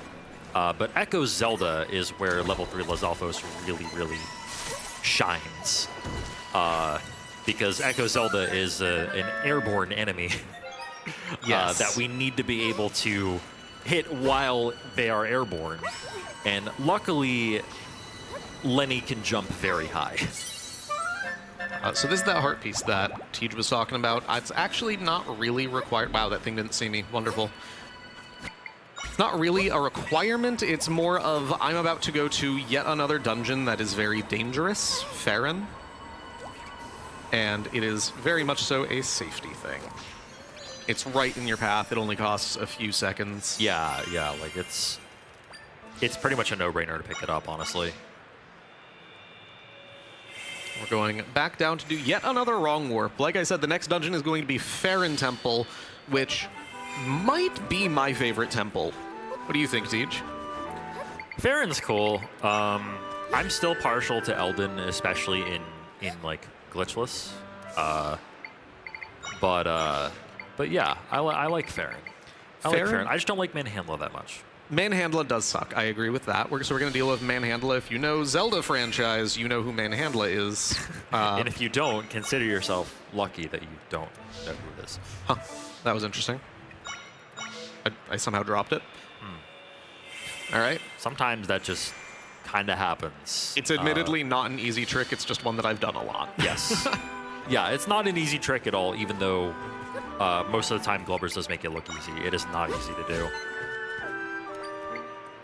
It's also not easy to get menu storage either as consistently as he does, because so especially on Switch 2. On Switch 2, the frame rate was made a lot more consistent in a lot of areas that were previously laggy, or like not necessarily laggy, but like the frame rate would drop to conserve resources. But on Switch 2, that was one of those areas where you like right around where you void in the forest to to void out for menu storage. Yeah, that was another interesting example of a failure. Yeah, like this right here, this does run at a constant 60 FPS right here, and that makes it a lot more difficult to perform. Yeah, so that's actually a fun one for all of you technical people out there. Switch 2 and Switch 1 load times are variable. It is random threading. Oh, I see what I was doing wrong. Okay. I was doing the warp from here. So that's random. This trick is a 60 FPS trick that is 2 frames on average for the window to do it. And the amount of variance that you get frame-wise exceeds that. So it's not really. It doesn't feel like a 2-frame trick a lot of the time. It doesn't feel like a 2-frame trick a lot of the time, and it quite literally cannot be fully consistent. Because sometimes you will just be hitting a frame that otherwise would have been impossible because of how the loads decided to go. It's a very fun one in that regard. Can you drown, please? Yeah, sometimes it is. Oh, okay, good save. Gimme. Sometimes it is hard to tell exactly how high up in the air something is when you're trying to drown it, which is a sentence that I definitely just said. Yeah. Words of wisdom, actually. Yes. For the echoes of wisdom. Something wisdom. Yeah. All right. Maybe I shouldn't have said that either. I don't think that you should have said that one. Admittedly, I don't think you should have said that one more. But you know what? Sure. The echoes of wisdom for all you Zoomers out there, of which I am technically one. And I am not. So again, Tej, you want to explain exactly what we're doing with the 2 games on the screen while we start out Farron Temple? Farron Temple is very non-linear. It's going to be a little bit confusing what I'm doing just pathing-wise.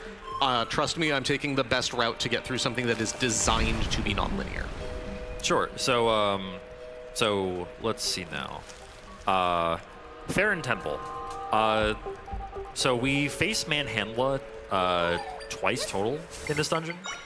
Again, it's not like Unrestricted where you do it. So in Unrestricted, this is another dungeon that we do that we roll up into twice, right? But here, it's basically just one go, basically. Yeah, right? It's one very fun go of all of these fun little puzzles that we have. This one right here is actually probably one of the more interesting puzzles that they've got in this game, in my opinion. I personally really like this room, and it's actually not at all meant to be solved like this.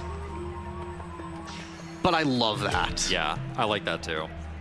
That is such a cool strat. The distance echo. The distance echo is what's required normally, but dragging it up the way that we do and landing it like specifically on the side, it has to be on the side of the switch. It can't be on the direct top. Is pretty precise and pretty cool to pull off.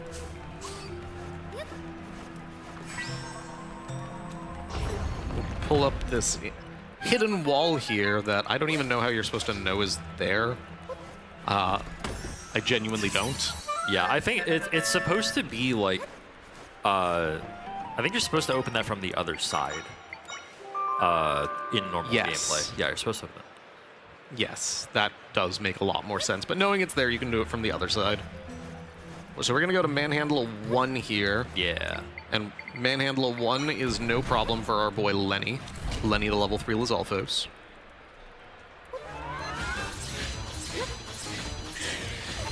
Yeah, just make super quick work of this. You ate Lenny. It's okay, there are more Lennys. It's fine. It's okay. Lenny is bound to this rod for eternity. His soul is living with us. So if you are He's just our coming, roommate. if you are just coming in, by the way, and you are wondering like what, so you see Breath of the Wild in the upper left corner of the screen in the menu. So what Globus is doing right now is running Echoes of Wisdom, all dungeons, and during the downtime, and there's quite a bit of downtime in the category, during the cutscenes and just general downtime of Echoes of Wisdom, is speedrunning also Breath of the Wild any % during that downtime. So that is why you see the game paused right now. We are in a state right now where we're just playing Echoes of Wisdom, but after this dungeon, there will be a long cutscene where Glovers will be continuing fighting the Blight Ganons. In fact, the last Blight Ganon that there is to fight. Mm-hmm. The second phase of Thunderblight, who was everyone's favorite. Yes. There's Lenny. Thank you, Lenny. I will actually say, as we progress through this dungeon, if it's not apparent by all of the webs, this is a heads up. If anyone is arachnophobic, I do know people who are set off by this boss in particular. We will reiterate that when we get closer. We're not quite there yet, but that is just your early heads up on that.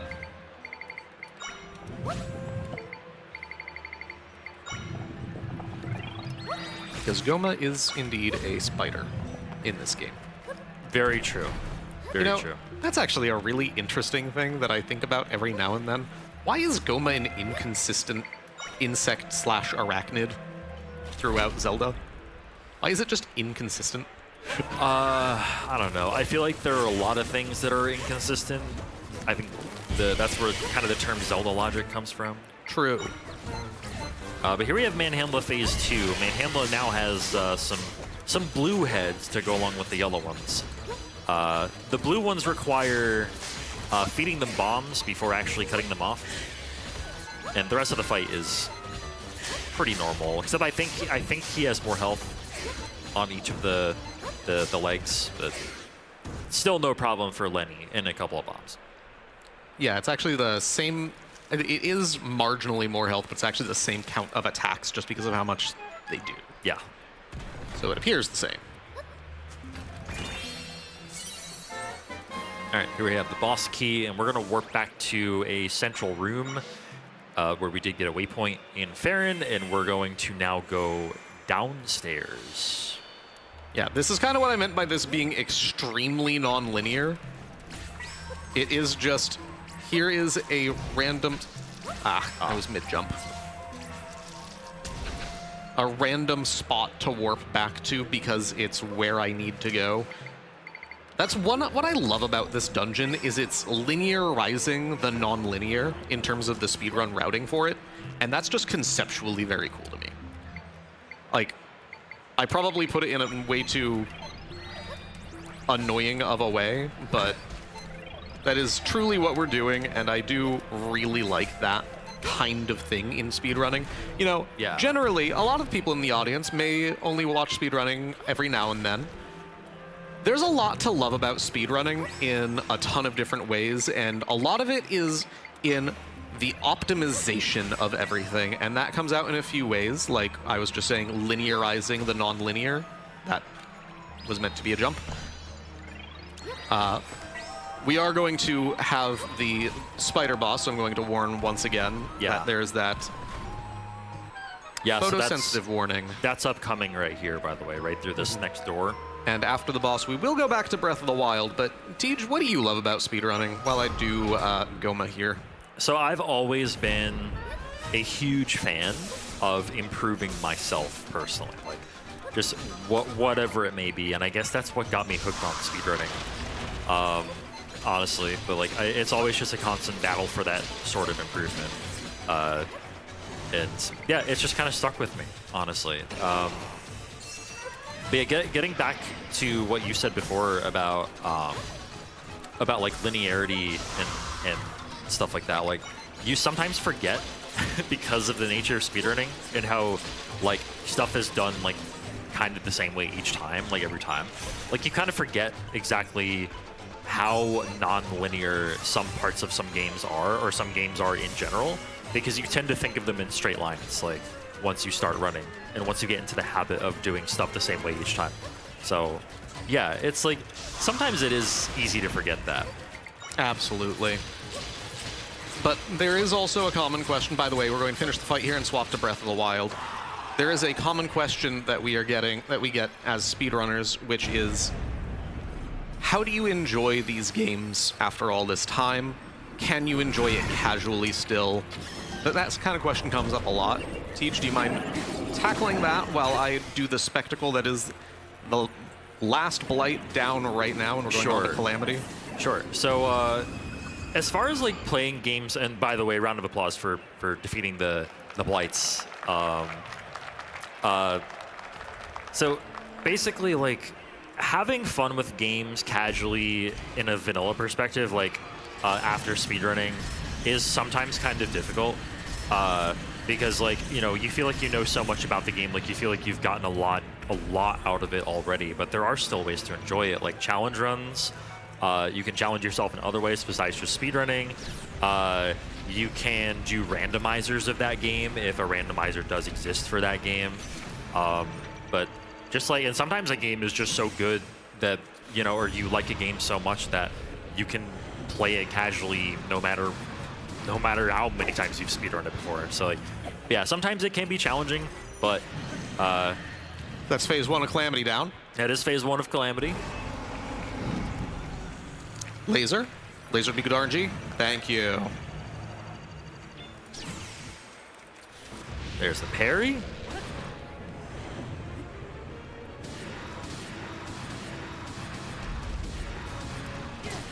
Oh, that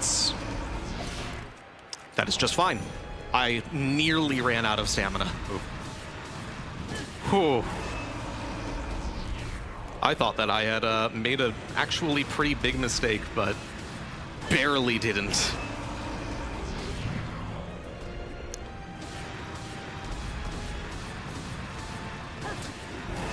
Love that. And Farron is currently going on about their life story. So here is the reality of the situation. Breath of the Wild is actually a significantly faster run. We have to add in things like buffers for if something goes wrong. Breath of the Wild has gone very well. Yes. This has been a very solid run. This is the victory lap that we will sit in for the rest of the time until Echoes of Wisdom is done. We have 2 more dungeons. First, Lanayru. Also, Gay rights.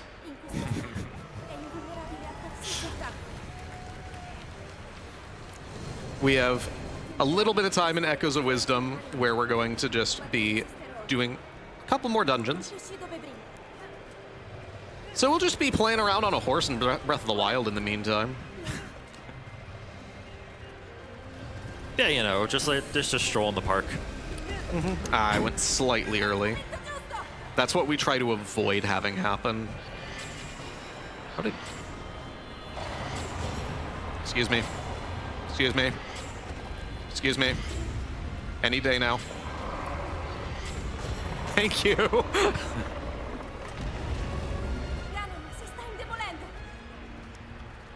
So we can just, like, go around this tree a little bit. Ooh, Echoes of Wisdom is about to be ready for me. Yeah. So let's swap back on over there. She's jumping. She's jumping.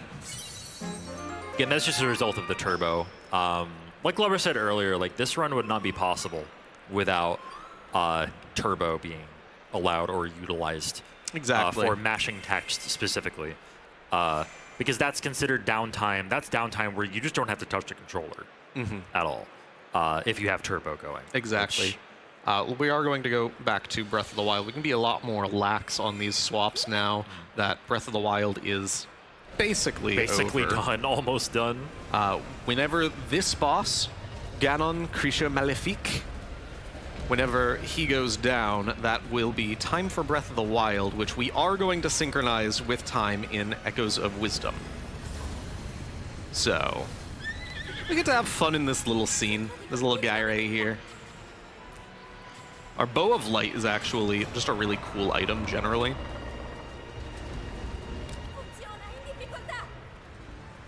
Does it do anything different to like just normal enemies? Yes, it is a one-hit kill. On everything? Yes. Cool. You can do a different kind of smuggling, item smuggling, instead of doing like BLSS, which one of the S's stands for smuggle. That's a bow lift smuggle slide.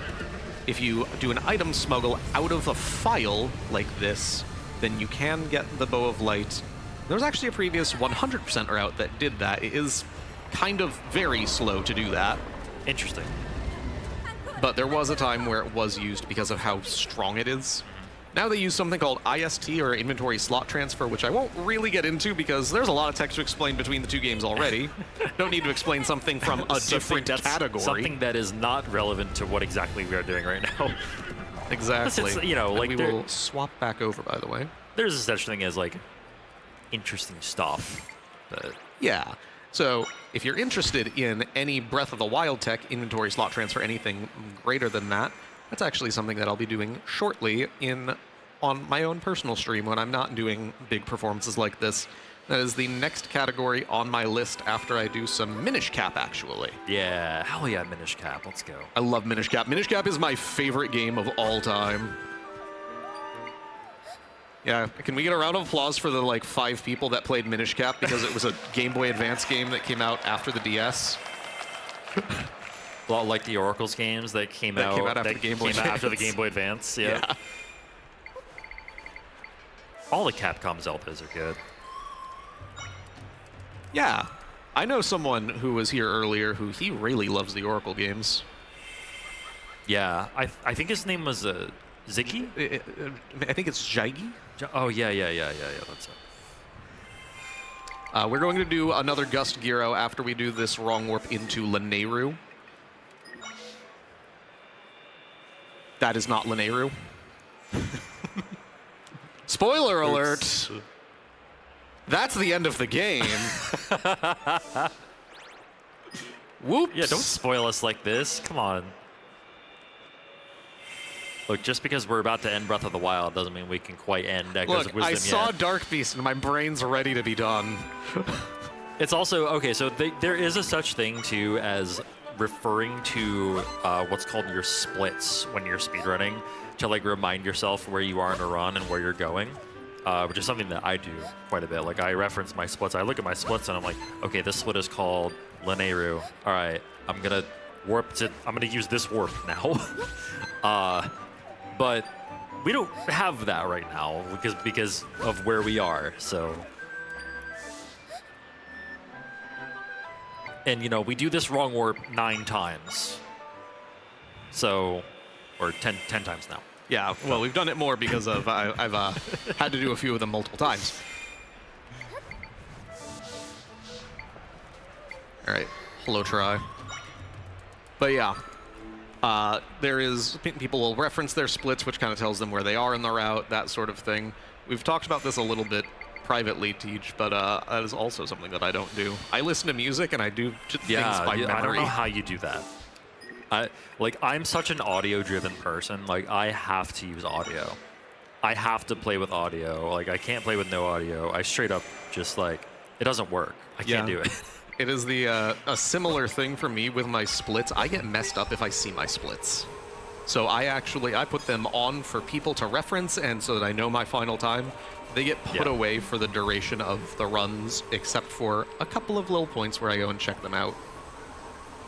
By the way, so if you weren't here for the first one earlier, or for the first couple, this is called a Gust Gyro. We use the combination of a Gustmaster Echo and the Gyro Echo to just literally fly. But yeah, that's really cool tech. You can control sort of like the trajectory and the height of your flight by how much you move into the how much you move into the Gustmaster as it's blowing into you, and that gets you more vertical height, and then pressing away gets you more horizontal distance. Yep, and there is also things about how to. I don't know why I thought that was going to fail. It was very normal, actually. But, you know, the verticality, is horizontality a word? I don't know. It is now. It is now. Yeah. The horizontality, all of that sort of thing, you can manipulate that based on your proximity to the Gust Gyro, or the Gustmaster specifically. Yeah. There's a lot to it. Things get very complicated, and for anyone out there, if you are looking at this and going, this is really cool, I really like this sort of thing, check out speedruns, because I can tell you, showcases like this, we don't have the time to explain the depth. Speedrunning is so deep. Yeah, check out speedrunning in general. Check out the speedrun stage that we have in person on the first level. It's right on the left, basically, when you walk in the convention center. Yeah. Check out twitch.tv/GamesDoneQuick. That is also airing this right now. And yeah, like, speedrunning is awesome. It's awesome to be part of. It's awesome to watch.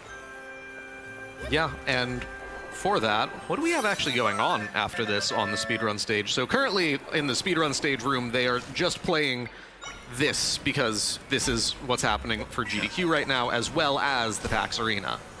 But right after this, we do have, if I remember correctly, it is GTAce running Mario 1, or rather a Japanese version of Mario 1 that is a name that will escape me, as I am not a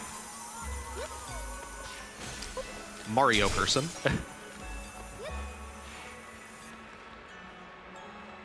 Yeah, and that will be in room 153AB right after this. Or even right now, if you're heading on over for whatever reason you want to stop in, you're hearing my voice and going, you know what? I've spent a lot of time in the expo hall, but I want to keep watching. Then go on down there. Of course, we love having you here in the audience. We're loving all of you here in the audience. But we do understand that some people may get a little bit overwhelmed or exhausted with time. There's a lot more relaxed of a room. Yeah, it can get overstimulating being on the expo hall sometimes. And generally, you know, there are a couple of runs that pack the room at the speedrun stage, but generally it's still pretty chill regardless. Exactly. But that said, it's not even just now. It is literally the entire event. They've been going for multiple days, and they will be going for all of the rest of today into tomorrow. TGH is actually the finale run, running the other Zelda game, which will be decided by, I'll let you pitch your thing. Yeah, sure. While you're at the speedrun stage as well, keep your eye out for some QR codes throughout where you can vote for your favorite Zelda Oracles game. if you have one, or even if you don't. I don't really care. But yeah, I will be running either Zelda Oracle of Ages or Zelda Oracle of Seasons, depending on audience vote if you scan that QR code and vote. I'm excited for that. That'll be at like 2:15 p.m. tomorrow. Yeah, that will be the finale for PAX's GDQ speedrun stage, and we'll be swapping positions then. Yeah, Glubbers will be commentating for me then as well, along with my partner Amber. Who is fantastic. Yes. Shoutouts to Amber Cyprin. They are a fantastic person. We love Amber. All right, so here is... I don't have kind words for this, so you can talk. I don't have kind words either, so I will... Here is the hardest boss in the run for the dumbest reason possible. Yep, so this is Slime Eye. Slime Eye will split into two after you freeze it and then hit it a certain amount of times. And it's just not good. This is not a good fight. This is like the bane of this category, honestly. This is the final boss. Kind of. Stop that. Stop trying to freeze the thing that is already frozen. But yeah, a lot of it is just because we do come into it pretty underpowered. Like, you know, you're supposed to have probably like level 3 equipment at this point from Blueberry, but of course, having not upgraded our equipment at all, this is a much more difficult fight than it has to be, at least from a casual standpoint. But yeah, it's really just for the sake of skipping the stuff that we need to do this fight well and fast. So unfortunately, that does exist. That concept does exist, just like doing fights slowly because you skipped other things that were faster. Nice. Yeah, in order to freeze these, using the Ice Wizard at first to freeze the single ones, and then using Ice Octos to freeze the rest once they become smaller is generally the better way to do this fight. That was actually a very nice fight. Yeah. I'm gonna sit over here and get some health. Yeah, there you go. There, I got a free heart out of it. That was well done. That was honestly well done. That boss sucks. No, that boss there's no suck. kind words to be had about that mini boss. Yeah, that boss is so the methodology to actually approach that boss in this category is derivative of what they do in other categories, but we have very different equipment, like TGH was saying. So it is something that I have spent a decent bit of time working on and perfecting myself. That is my own strategy that I'm incorporating there. And I just put that Ignazol in the... I'm sorry, Ignas. Fair enough. Ignazol, you get a second chance at life. There you go. Ah. Yeah, the cycles in this room can get a little bit messed up as well. Particularly with that section right there. And here, we'll see Sword Fighter form again. We haven't done this in a while. Yep. Sword Fighter form literally just to kill a Fire Keese because we can. Yep. And we probably should. We've gotten a lot of blue rupees this run. There have been, yeah. At least you've already gotten your first one. So like, I already got the text, but yeah. It is very possible and not even uncommon to just not see one for an entire run. Yeah. And I've seen like 5. All right, so here's a fun little thing. In the room after this, you may they want you to go to the right to thaw the water here, but you can actually just target the rock underneath. So you don't even need to go to the right at all. Yeah, you know who found that? Who found that? A random Reddit user.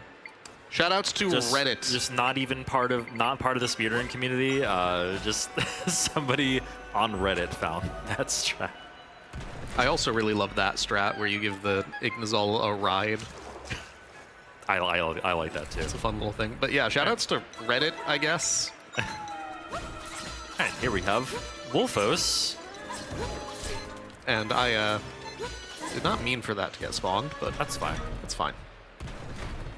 Quick fight despite that. Yeah, because Lenny does deal with the small Wolfos a lot better than Larry can.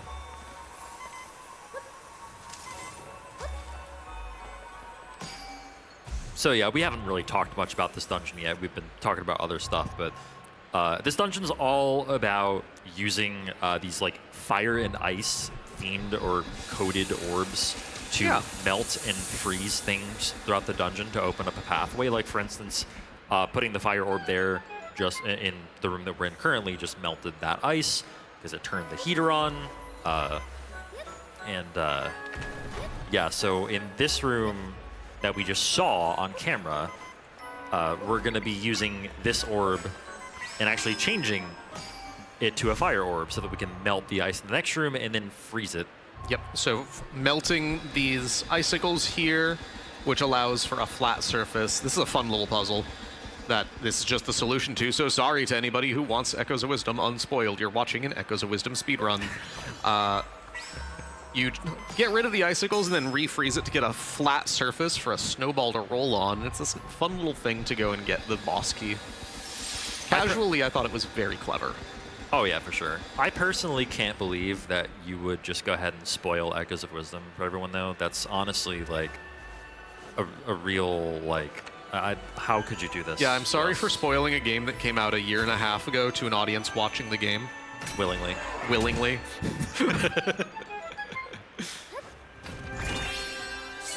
Again, shout outs to y'all for being here, by the way. Thanks for checking this out. Yeah, no, this is fantastic. You guys are great. And we're going to get a little bit of health here. Yeah, health is never a bad idea when going into Scorch Hill. That is not what I want. We're going to orient my equips here. Speaking of bosses that we have no kind words for, well, he's a little better in this category since we have both the fire and the ice wizard robe. That was a height thing, I think. Yeah, we have both the fire and the ice wizard to deal with this, but basically his helmet is going to change color in phase 2 and become a fire helmet. And then in phase 3, it'll just switch randomly back and forth. Basically, you hit it with the opposite element, fire or ice, and that's that. And then you attack him once his mask is gone, and then that advances to the next phase. And you do that 3 times. So first phase is ice, we deal with it with fire. Second phase is the reverse. And then when he's vulnerable, we Lenny him. Go Lenny. And then he'll smash nothing. And now this one starts out random and stays random. He can start out either fire or ice here. He went with ice. And if he decides to change, is up to him. He did. That is... He can just change again if he... Okay. This is just a little bit of an unfortunate cycling here from the boss. Oh, and he swapped. And that was also unfortunate. This is why we don't like Scorch Hill. But actually, he's getting stuck in the icicles that he knocked down earlier. I haven't actually seen that before. And the boss is dead. Yeah. All right, do you guys want to go walk around on a horse? Let's go horse riding. Let's go horse riding. We're swapping to Breath of the Wild while this cutscene plays. That is the second to last dungeon in Echoes of Wisdom. Hi, Ganon.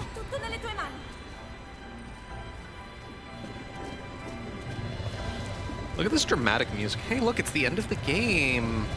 Hi. You're gonna make Zelda so mad. I missed. Oh, no. That will kill me if it hits me.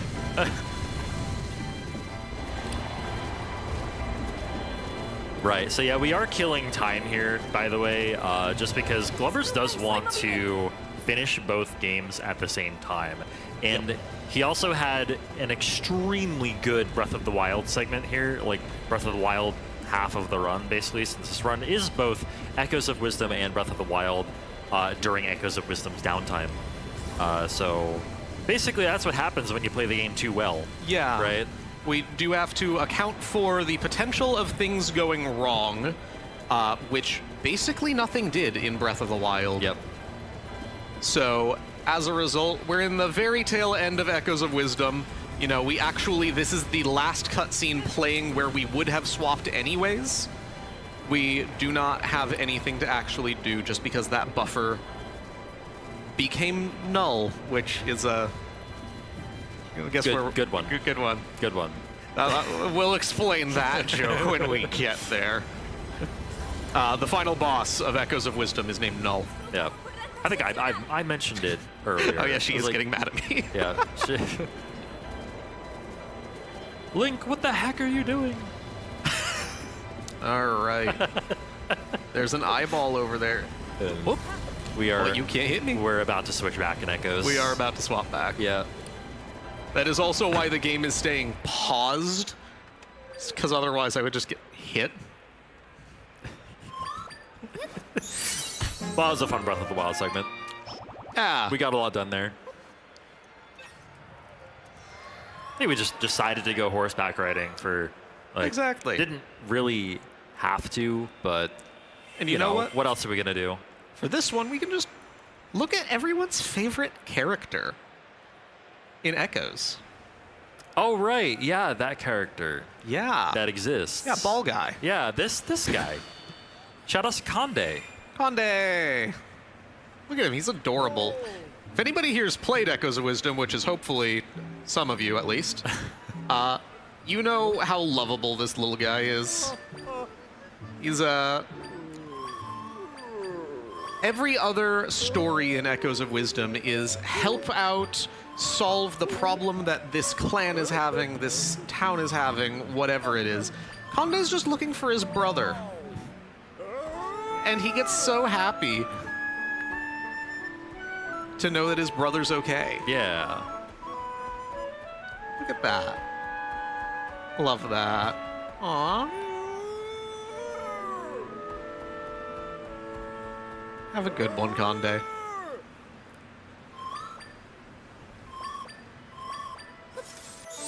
All right, who wants to go beat 2 games? Let's do it. So, this area did get spoiled earlier. Yeah. Sorry. We accidentally warped into the ancient rift earlier. But now we're going to do it for real. Nice. That's always good for momentum. Yeah. Is just first try on the final menu storage. Always feels good.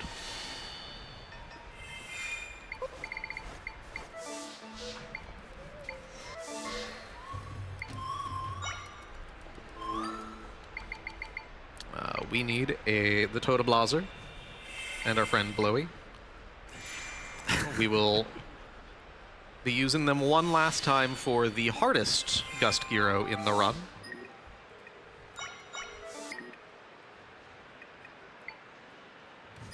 Yeah, so this Gust Gyro is going to be a little bit different since, so typically when you Gust Gyro, the Gust Master gusts 3 times before it falls down and it doesn't gust anymore. But we're going to make it gust 4 times here because we're going to actually just barely hit this piece of land. Oh. Okay, It might have happened. I see like a slight shift in verticality. We might just be backing it up here. Yeah, we will just be backing yeah, so we're just going to land somewhere right here and we're just going to do it again. Yeah, which is fun because this guy. Okay, that almost worked though. Yeah. That almost worked. So the backup here is not fun because mows exist. A lot of them exist. Hi.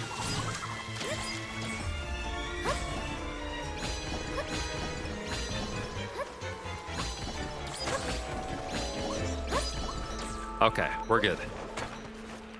Nice little backup. That is actually a very concerning part when it comes up. Yeah, like that's just like it gets really chaotic right there. But we have Echo Zelda now. Yeah. And some very good music. Yes.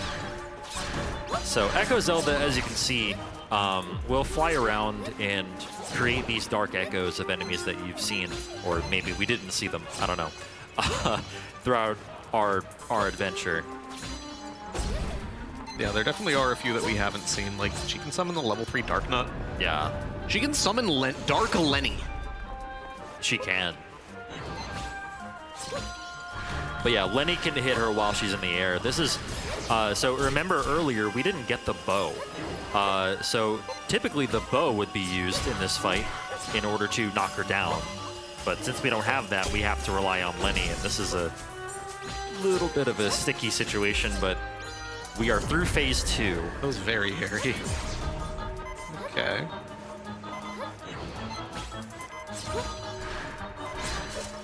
Oh, looks like we got level 3 Dark Nuts. Luckily, she's staying fairly still. And Nice. Echo Zelda, aka Tecom, for some reason that's her name. Yeah. Yeah, nicely, Down. very nicely done. And one final boss. Tecom is representative of Null, who is the actual final boss. So here you're supposed to shoot an arrow, but you can also just turn Sword Fighter form and smack it with the sword. Yep. Just the same. And we're going to actually free Link. It's a kind of reverse of what happened at the beginning of the game, where Link freed Zelda. And we've kind of alluded to it a few times now. Link is a toddler. But he is about to be our only... Well, he is about to be one of our damage sources. He's about to be a toddler with a sword. He's a toddler who was handed a very powerful weapon. Yep. And some bombs. All right, Yeah, going so- into the final dungeon here of Echoes of Wisdom. Breath of the Wild, ready to finish at any moment. Both games will be... I just said no. Very easy to do. Breath of the Wild will be ready to finish at any moment. Again, this is a speedrun of both games at once. Breath of the Wild already ready to finish at any moment. Going into the final dungeon of Echoes of Wisdom. This is a very interesting thing to do. Yes. My brain creates interesting ideas, and I love acting on them. Yeah, I said during the interview earlier, like you're a fan of antics. I am absolutely a fan of antics. Yeah, this is very impressive to watch. Like, even as somebody who has run one of these games, you know, prolifically. Yeah. Can we get another huge round of the hand for Glubbers, by the way, for putting on the show for us? Oh. I actually got to drink some water instead of constantly swapping between games. Oh, God, for yeah, I once. have water. God, I forgot about that, too. But here's... Yeah, this has been a fantastic showcase. Thank you so much to GDQ for taking this run on, and to PAX Arena for willing to showcase it on such a hype stage with all of you able to see this. We love all of this.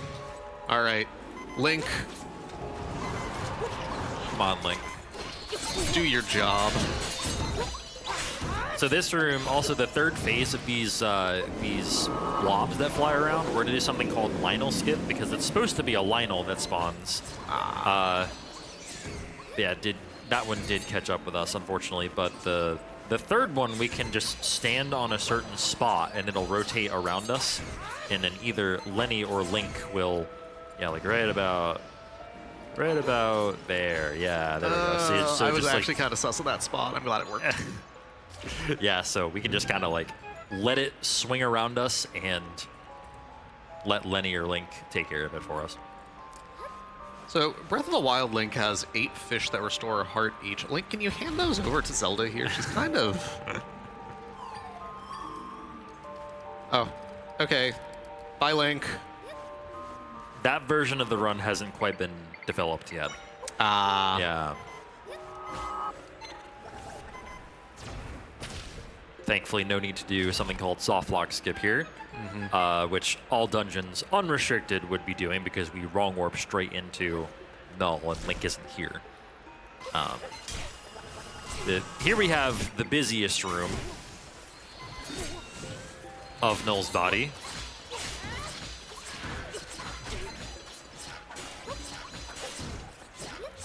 Oh, close. I thought you had that. That's Yeah, okay. It's always shaky entering that room with low health because like things are just jumping around all over the place, and it's really hard to avoid everything.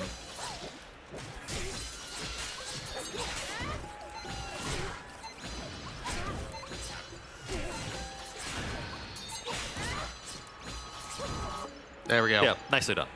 It's much easier if you can just take the couple of hits, but it is also possible to do damagelessly. That is actually a lot more congested in the longer categories. There's a nice way to do it that is slower, but also that is faster, sorry, but also requires sword fighter form, which we don't have in this category. That was fantastic. No. I tried.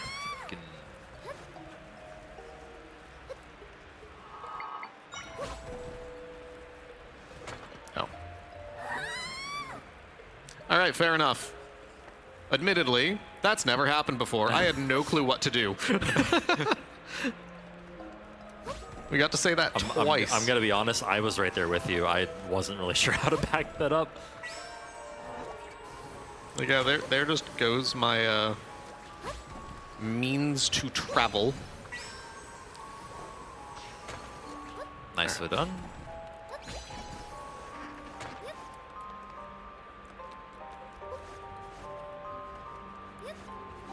So that 2D section right there, by the way, this category and glitchless are like the only two categories that do that screen. Every other one does something called 2D skip, where you actually go backwards through Null's body to skip that section and just go up the left side. Mm-hmm. And speaking of Null's body, we are nearing the end of the dungeon Null's body and going into the boss Null. There's a long, quiet hallway, which isn't really a Zelda trope, but is kind of a trope for finality. The closest thing you have is like Link's Awakening with the Windfish egg, but like this is like it's not like that. It's not a maze. It's a straight line. Yeah, it's interesting. But we have we do have Null on the table now. So Null has 3 phases total. There's the first phase where basically he's just the blob with arms, and you gotta like tug the arms and let Link attack them with a spin slash. That is basically how we're going to be doing these phases, both in phase 1 and phase 3. So we're going to be holding out the arms, and Link's just going to spin slash them. So this is why we didn't grab the bow, by the way. Because if we grab the bow, Link would be trying to shoot all over the place, and that's just not what we want. So yeah, phase 1 is this, and then arms coming out of the wall, where you do basically the same thing like this, and Link will take care of it, hopefully in a fast manner. That's okay, Link. You can dodge that, but you can also just walk around it instead of behind it. I like how he continues to hold his shield out like there's still something in front of him. So far, Link has been very nice. It's really phase 3 where he starts to be the Dickens. Yeah, phase 3 is basically phase 1 on steroids. Phase 2 is just a swimming phase, but there's one particular thing about it that's interesting, and then phase 3 is just like, there's a lot going on in phase 3.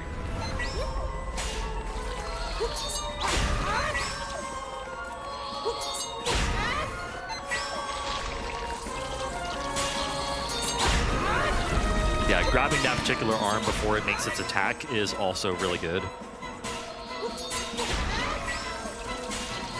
Ideally, none of the arms do an attack. That's hard to pull off, though. He pulled it off right there. But it is hard to do all 3 before it like tries to run away from you, basically. Mm-hmm. Speaking of running away, that's all phase 2 is about. Yeah, right? Essentially. It's just going to do nothing but run away here, but we're going to be swimming. So all throughout this section, Null's health is at a certain number. I don't remember what, but it is steadily decreasing It's at a very high number that doing damage to him would only be, would not be worth it if it weren't for the fact that he skyrockets forward like that. Yeah. Yeah, so we're just going to be like swimming towards him and essentially just like kind of waiting until his health is 1. And then we deal the last hit. And that's the end of the section. Which is actually like very shortly coming up here. Yep. So right through here, he tries to summon all of these typhoons. Nice. Damn. Yeah, and Lenny, the level 3 Lizalfos actually works in water as well. Level 2 does not. All right, so the little, the arms with the little try-looking things at the end of, the things that look like try at the end, will actually spawn bosses like what you just saw there. They'll spawn like the boss echoes, if you will, like that with Seismic Talus. So Glubbers is going to be focusing on those arms first, and then the ones with the hands at the end. And you'll see what I mean. You probably already see what I mean, but you'll see what I mean when I say that Phase 3 is basically Phase 1 on steroids. So all of these arms can spawn these enemies that will come at you while you're trying to pull the arms out, and it's just like, it can get really chaotic, especially in the second intermittent phase. Oh, okay. Getting grabbed there is a little bit of a hassle, but we can break ourselves out faster by just spawning urchins. And, you know, Link is trying to help, maybe. It's faster Maybe, if we do it. like It's faster if we do it. Yeah.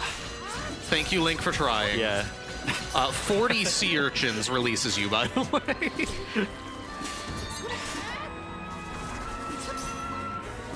Oh, that was, yeah, that was a really unfortunate position for that Dark Nut.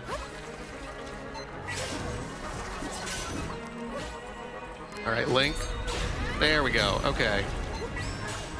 Second sub-phase of this Phase 3. And the Ignazol is trying his best, by the way. Ignazol's trying his best. So he summons 3 Ganons, and it's kind of like an homage to the idea of Null getting more desperate as this progresses.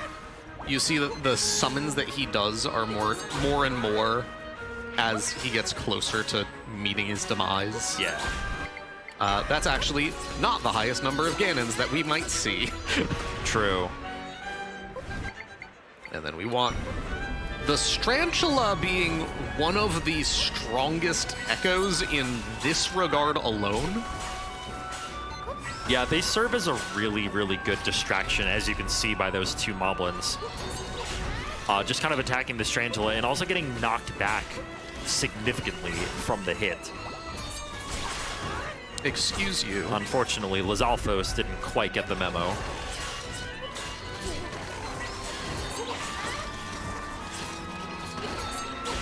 This is the very hectic phase that Team was talking about really before. Is.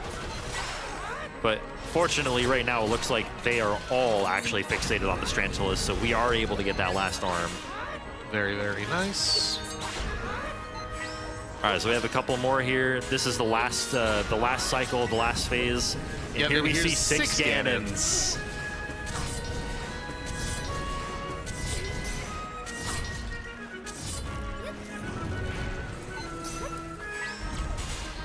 That's not the worst phase you could see. There are a couple of really bad ones that you could see. Goma would have been a lot worse. The Goma phase and also the Scorchill, the 3 Scorchill phases are really bad.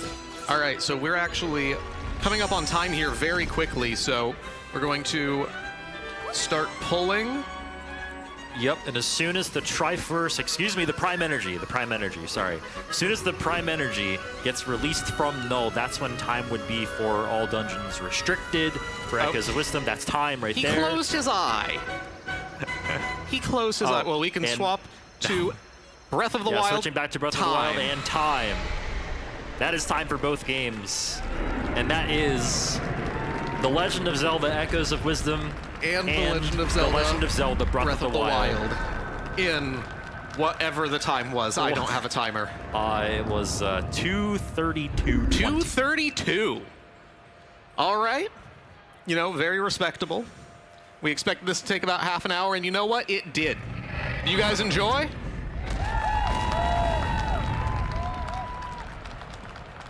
All right. Well, if you guys enjoyed this is just one of the antics that I get up to. My name is Glubbers. I've had a wonderful time showing off this fantastic category for you all today. If you guys are interested at all, you can find me at twitch.tv/theglubbers, or you can find me on the speedrun stage tomorrow commentating for TGH, who will also be running. TGH, shout yourself out. Awesome. Yeah. I am TGH. I'm on Twitch at TGH. Excuse me, I never say this correctly. I'm on Twitch at twitch.tv/TGH_SR. I speedrun a lot of 2D Zelda, and what are you laughing at? And yeah, so it's been a real pleasure being up here. So thanks for having me. PAX, thanks for having me. GDQ, thanks for having me. Glubbers. And yeah, hope y'all enjoyed this.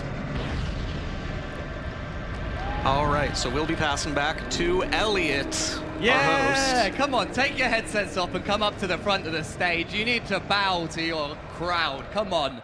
What a crowd it is. PAX Arena. Give it up for Glubbers and TGH. Come on. One absolutely incredible performance. Speedrunning not one, but 2 games at the exact same time. No record live, but it was still an incredible performance. Is there anything that you want to say to all of your fans? Ooh, you guys are awesome. Thank you all for being here. You guys are the lifeblood of all of this. So thank you so much. Isn't he the best? Maybe TGH has something else to say to all of you? Just thanks for being here. Just check out speedrunning. Honestly, it's great. It's awesome. And yeah, hope y'all have fun with the rest of PAX as well. Make some noise, guys. Also, Razer, the hardware and chair partner for PAX Arena, have been kind enough to let our speedrunner give away a brand new headset. It's a Razer Black Shark V3 headset. Glubbers. Who's it? So who wants one? Oh, no, we've got Link down here. Link gets one. Link gets it! Make some noise for our prize winner and our speedrunner. PAX Arena, you are absolutely amazing. Thank you so much for coming out. Make some noise one last time for our speedrunners, and make sure to catch them on the GDQ stage for the rest of the weekend.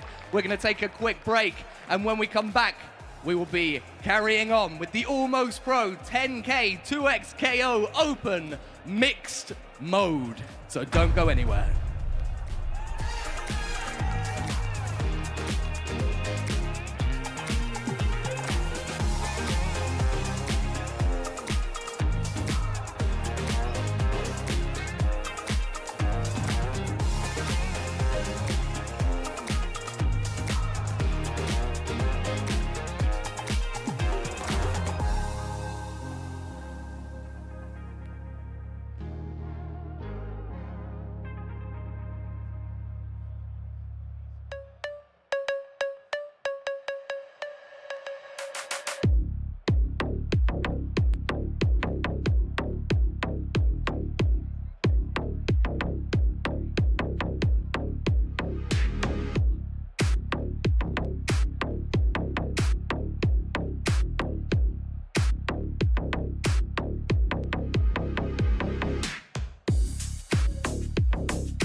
끝났다고 생각될 때 포기하고 싶을 때